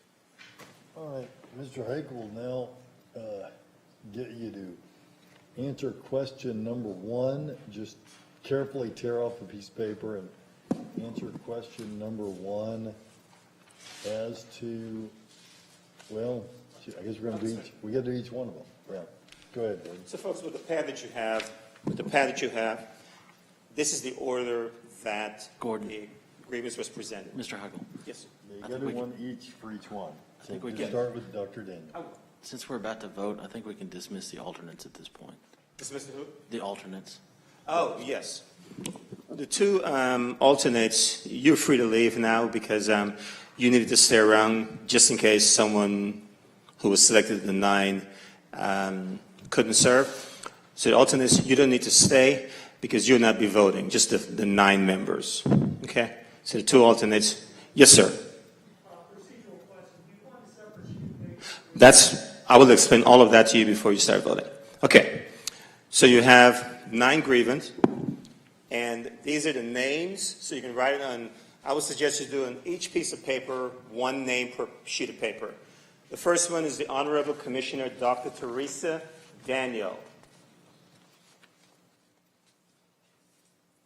So I will give you the names and then tell you what is it that you're asked to do with this form, okay? The second was the Honorable Constable Billy, B-I-L-L-Y, Gibson, G-I-P-S-O-N.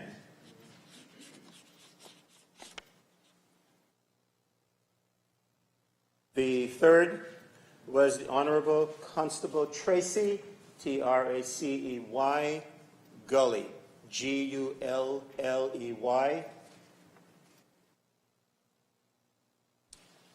The fourth was the Honorable Justice of the Peace, Thomas, the letter G, period, last name Jones.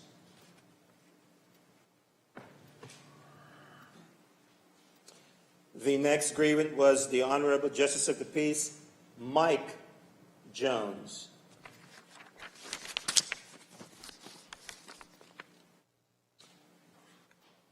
The next grievant who did not appear but is a grievant is the Honorable Justice of the Peace, Valencia, V-A-L-E-N-C-I-A,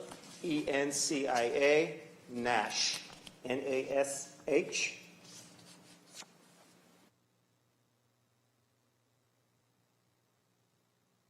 The next grievant was the Honorable Commissioner John Wiley Price.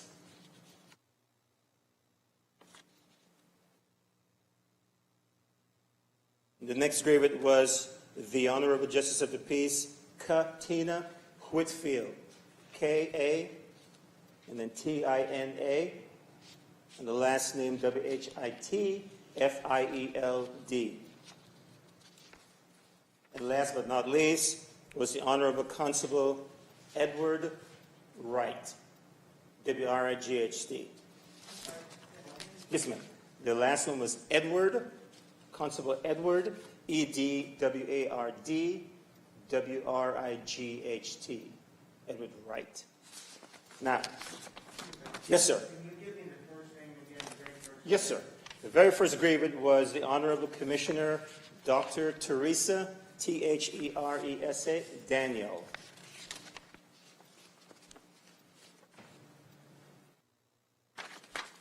Now, even after you vote, before you leave, there's a document that the law says you need to sign, which is this. So I have 9 slots here for you to sign. So let me explain to you what you're asked to do at this point. I'm just going to read. This is something that you will take as you sign your name on it. What it says is this. Pursuant to Texas Local Government Code Section 152.016, the Dallas County Salary Grievance Committee, you, held a public hearing at 12 p.m. on Friday, September 17th, 2021, in the Dallas County Commissioner's Courtroom at 411 Elm Street, to consider the grievance filed by certain Dallas County elected county precinct officers regarding the setting of their salaries by the Dallas County Commissioner's Court. Here's what the law says. As required by Texas law, if 6 or more members of the committee, so 6 out of 9, vote to recommend an increase in the officer's salary, the committee shall submit its recommendation to the Dallas County Commissioner's Court in writing, which is this document that you will get. Number 2, what the law says is this. So it needs at least 6 of you to advance the recommendation out of 9. If 6 to 8 members vote to recommend the increase, the Commissioner's Court shall consider the recommendation at its next meeting. So 6 to 8 said yes, and the percentage, it's a recommendation for them, the court, to consider September 21st, next meeting. Here's the last thing the law says, though. But if the 9 members, if all 9 of you vote to recommend the increase and sign the recommendation, the Dallas County Commissioner's Court shall include the increase in the budget before the budget is filed and the increase takes effect in the next budget year. Okay? So what I'm going to ask you to do with the pad you have is, as to the first commissioner, you're right in there, yes or no, and you have to state a percentage, the increase. So you don't have to worry about the number, money, salary, just the percentage increase. You know, each of them, I believe, filed for 4%, so you can write there whatever percent you want to write is going to be a percentage. And then I will, then you go to the next one. Yes or no, and what percentage? And so on and so forth until you finish with each of the 9 grievant. At that point, when you're done, I will then collect it from you, tally up the votes, and then fill it out on this sheet and ask you each to sign it as saying this is what we, the committee, recommended. Okay? Any questions of me? Yes, sir. Is the basic whole group asking for a 4% increase? Is that what you're trying to get at? Yes. Every grievant who filed a grievance by law had to tell us what is it they're asking for. Every grievant asked for 4%. Any more questions of me? Yes, ma'am. The names? Yes, ma'am. So the first one, Dr. Teresa Daniel. The second one, the Honorable Constable Billy Gibson. The third, the Honorable Constable Tracy Gully. The fourth, the Honorable Justice of the Peace, Thomas G. Jones. The fifth, the Honorable Justice of the Peace, Mike Jones, no relation. The sixth is the Honorable Justice of the Peace, Valencia Nash. The seventh, it's the Honorable Commissioner John Wiley Price. The eighth grievant was the Honorable Justice of the Peace, Katina Whitfield. And last but not least, the ninth grievant was the Honorable Constable Edward Wright. Any more questions of me? All right, thank you, folks.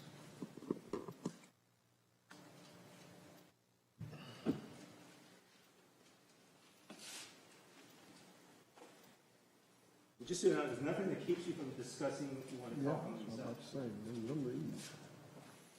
I don't mind leaving, but I'm discussing. Get them. Yeah, yeah. I'm gonna keep it on a separate sheet, so double check each other. Ben, you good?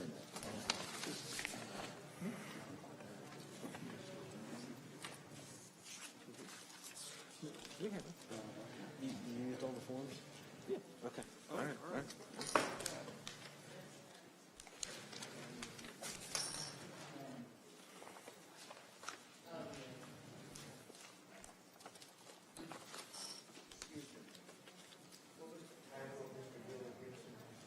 He's a constable.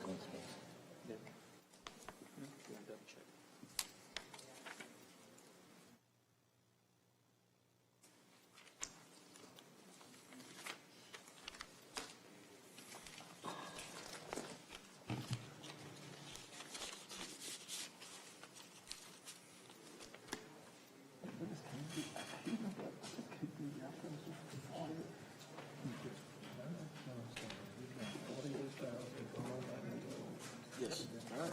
Very good. Thank you. Yeah. Well, get tripped. I don't want to get tripped up on something like that. Exactly.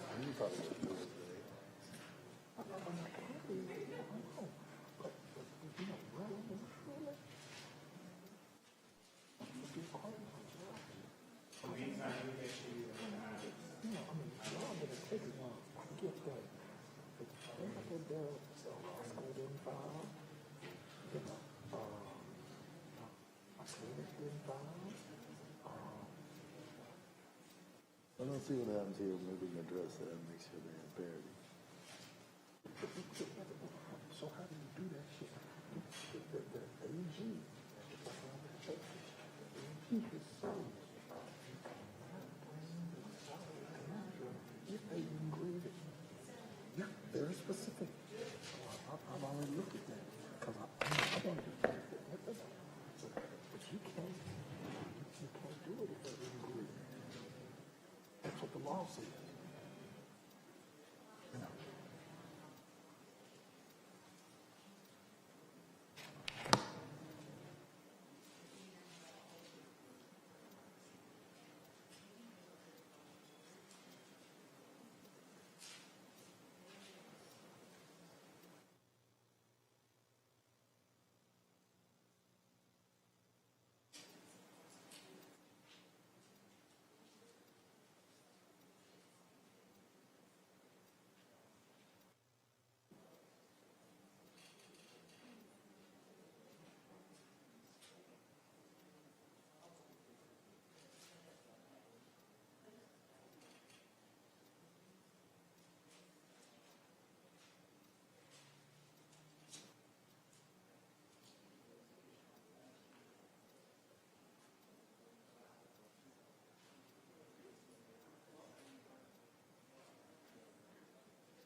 If you're done in the meantime, I can collect them for you, but keep in mind, once I collect them, please don't leave because you have to tally them up. I have to put them on the sheet and then have you sign to make sure this is what, okay? You don't get your name taken. How fast is it?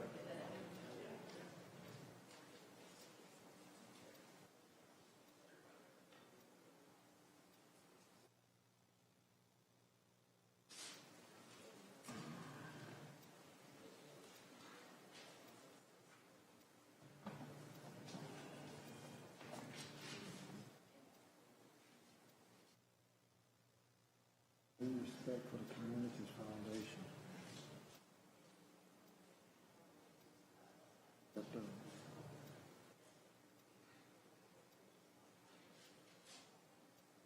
And Jill Realman, Yeah,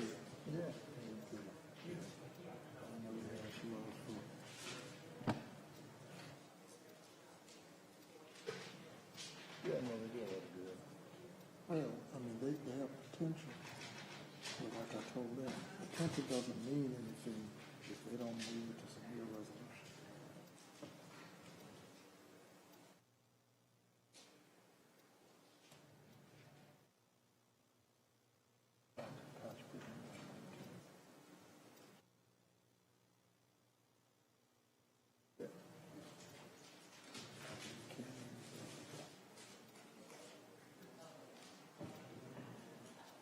I was waiting for them. I was waiting for the first guy to show up. On the speaker's list. Oh, okay. Yeah. All right. Yeah. I pulled this North Haven, home, and I did the business in terms of this taxes and shit. I just want, you know, have to pay. Yeah. He's also the beneficiary. He's also the beneficiary. Like I said, we do 69,000. 20%. But we also getting that damn pension. You realize we've left, Dallas County has left, and I'm gonna bring it up in when I vote no on new revenue. $18 million. 18. No other damn county. No other county. I know y'all weren't here. I voted against it. But we locked into it for life. We don't get a chance to go back down that road. And every year, it just keeps eating us alive. $18 million. I know y'all got the $1 million home shit. I just, wasn't that shit? Yeah. You ain't got that shit on the way. Yeah.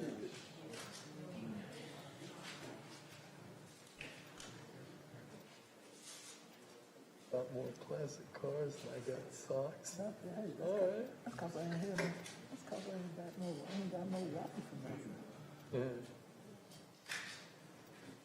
Got no wife. How's your mom?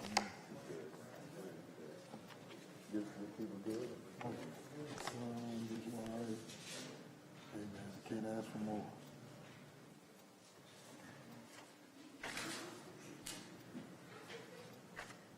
I'll tell you something about that, man. You have to put time back. Sometimes you have to just brothers and no money, he's probably no shit to be back. God, to the Facebook video. That's something family doesn't do, man. I know. And everybody wanted me, I had that, and they wanted me to get like this, and I'm not gonna do it. I'll have my best. It's kind of redistricting. No. I don't mind that.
Tomorrow, I gotta try to get that, transportation unlimited.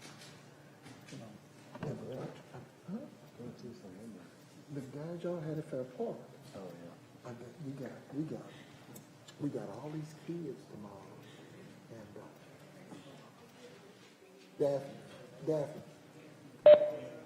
all these kids tomorrow, and I got to get them over to Ellis Davis, cause Dallas County dropped the ball, and state dropped the ball. What I think, kids need vaccinated? Yeah. Oh, good job. Yeah.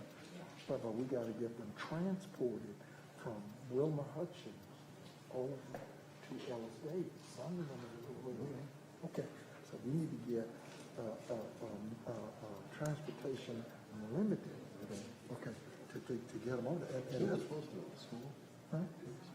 Yeah, I sent a schedule to Dr. Warren on Monday. They didn't look at it until today. They ignored it, I guess, until Commissioner said something. Yeah. And then so they tried to get the state, because it was too late. They come to, so they just didn't do anything. They just. Stuff happened. 65 kids getting vaccinated. So. Yeah, that one and Tuesday. Yeah, and We don't have, they said we can't do Tuesday either. Yeah. See, that makes no That's sense. at Story Middle School. Right. But anyway, we just wanted to let you know exactly, what we're doing and the kids, and we do a checkout. So, Send it to Jason too. So I think he already had my schedule. well, I know you sent it to him, but I wanted him to understand we gotta call it audible because they dropped the ball. They dropped the ball. That, They've been good about it. So you need to call mail. Do you get mail? Okay. Yeah. I was going to drive in my SUV and take a look. Yeah, you can't, no, hell no. You can't make that work. You need to get them all and take them all over there. Hello? Hey. Yeah, hey, Miss Beth.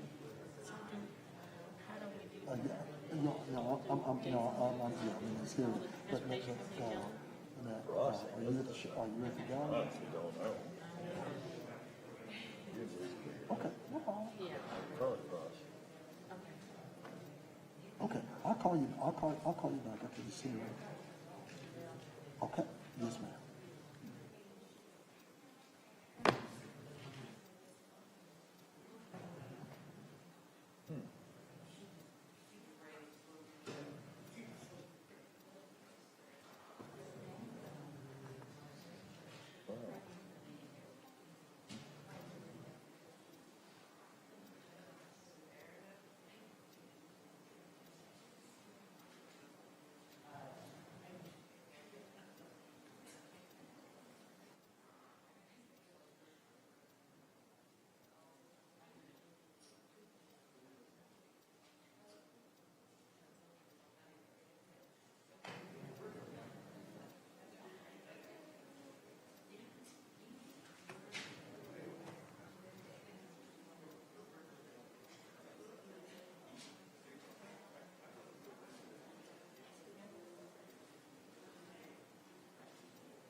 tallied up.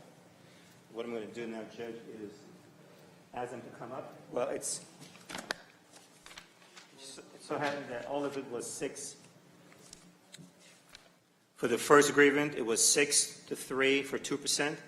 And it was all of the grievance. It turned to be 6-3, 2%. Okay. And so what I'll do is now ask them to sign the page. And then they're done. This will be the recommendation that will be attached to the Commissioner's Court order for September 21st. Thank you very much. Okay. And so we'll call them out one by one to sign. After you've signed, as far as I'm concerned, you're free to leave. Before you do leave, I just want to thank you on behalf of myself and Dallas County for your service. And if anybody wants to hang around, I'd, thank you in person. But go ahead, Gordon, call folks up. Okay. So the Honorable Judge Cruzo.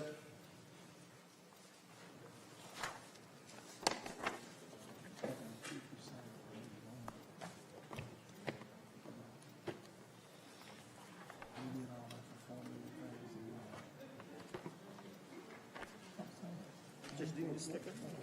Partner? No, I'm okay. Good. Okay. Thank you, Judge. Guys, Thank you for your service. Thank you, Judge. Mr. Heichel, we have a question from one of the members. Yes. And I can explain or you can explain. We didn't have a unanimous decision on the percentage. We did have a majority that said yes, but we didn't have a unanimous decision. So some said 2, some said 4. Some said 0. Some said 0. Okay. So Okay, let me see the piece of paper. I'm sorry. Sorry about that. Judge, can you stay 1 second? Which piece of paper? How they do going to sign? they vote? Yeah, how do they vote? The one they're going to vote on, the one they're going to sign? Which one are you asking for? One that they're going to sign, because I think you might have said something different than what he just said. Let me see what this says real fast. no. What I thought I heard was it was 6-3 and everybody had 2%. What he's saying is something different. Okay, Judge. guys, let's hold on and make sure that we're all.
Okay.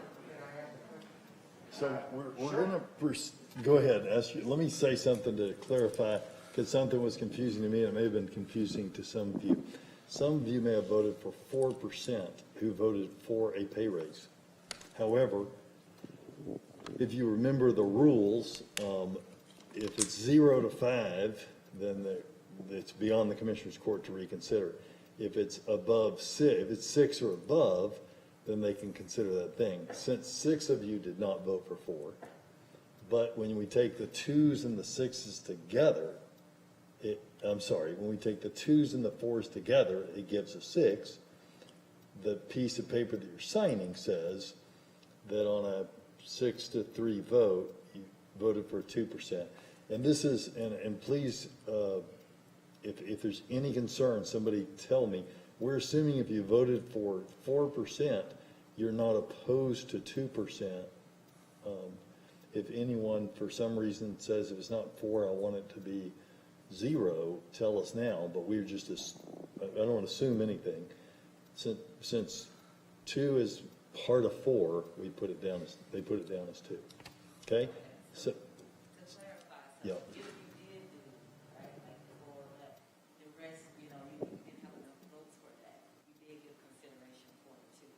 That's right. If you said 4, but there weren't enough votes for 4, we counted you as a 2, so they got something.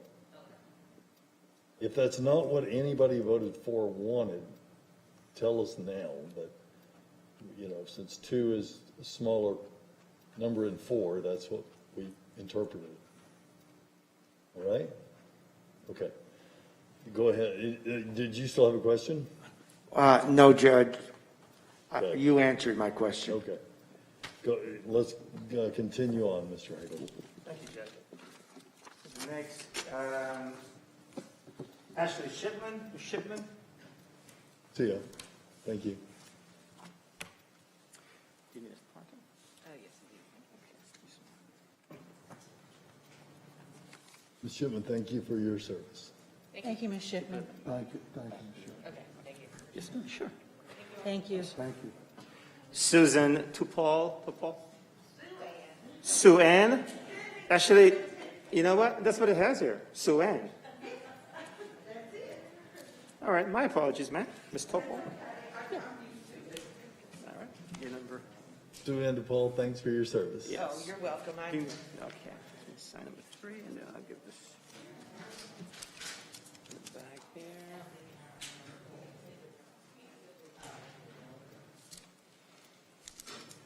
Thank you, sir. Thank you, Sue Ann. Appreciate you coming out. Yolanda McKellar.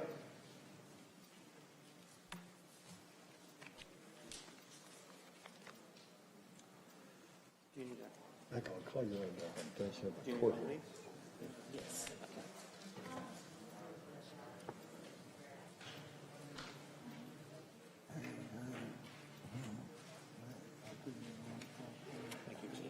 Ma'am, thank you for your service. Thank you, ma'am. Stephen Lascola. Yeah. Sign. Mr. Lesko, thank you for your service. Would you stick it on here? Yes, sir. I'll do that while you do that. Okay.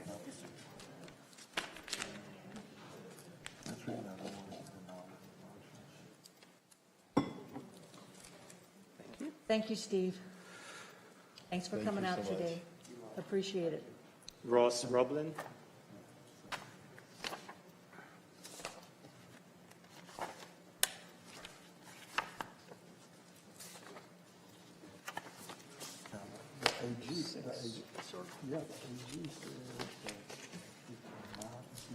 Ross, thank you for your service. Thank you, Ross. Thank you. Clarissa Cobb.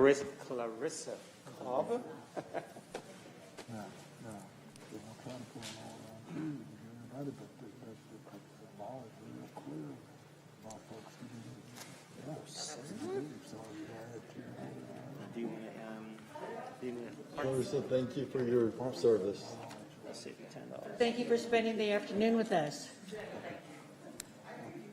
Tammy Burris. So, how do you expect to do this? Do you need a parking voucher? Thank you, Tammy. Thank you, Tammy. You too. Mr. Anthony Morales. I don't know you. I'm trying to make sure it's okay and get y'all all copies of all this. But the AG's opinion is real clear. Oh, well, thank you. But the problem is that it doesn't agree, you should. Thank you, Anthony. Thank you, Anthony. All right. Is that got him? That's it. You can close this out. Yep. This meeting of the grievance panel, there's no other business before us, and it is adjourned. And again, thank you, everyone, staff, everyone, grievance, for your participation. Thank you, ma'am. I'm gonna pull up.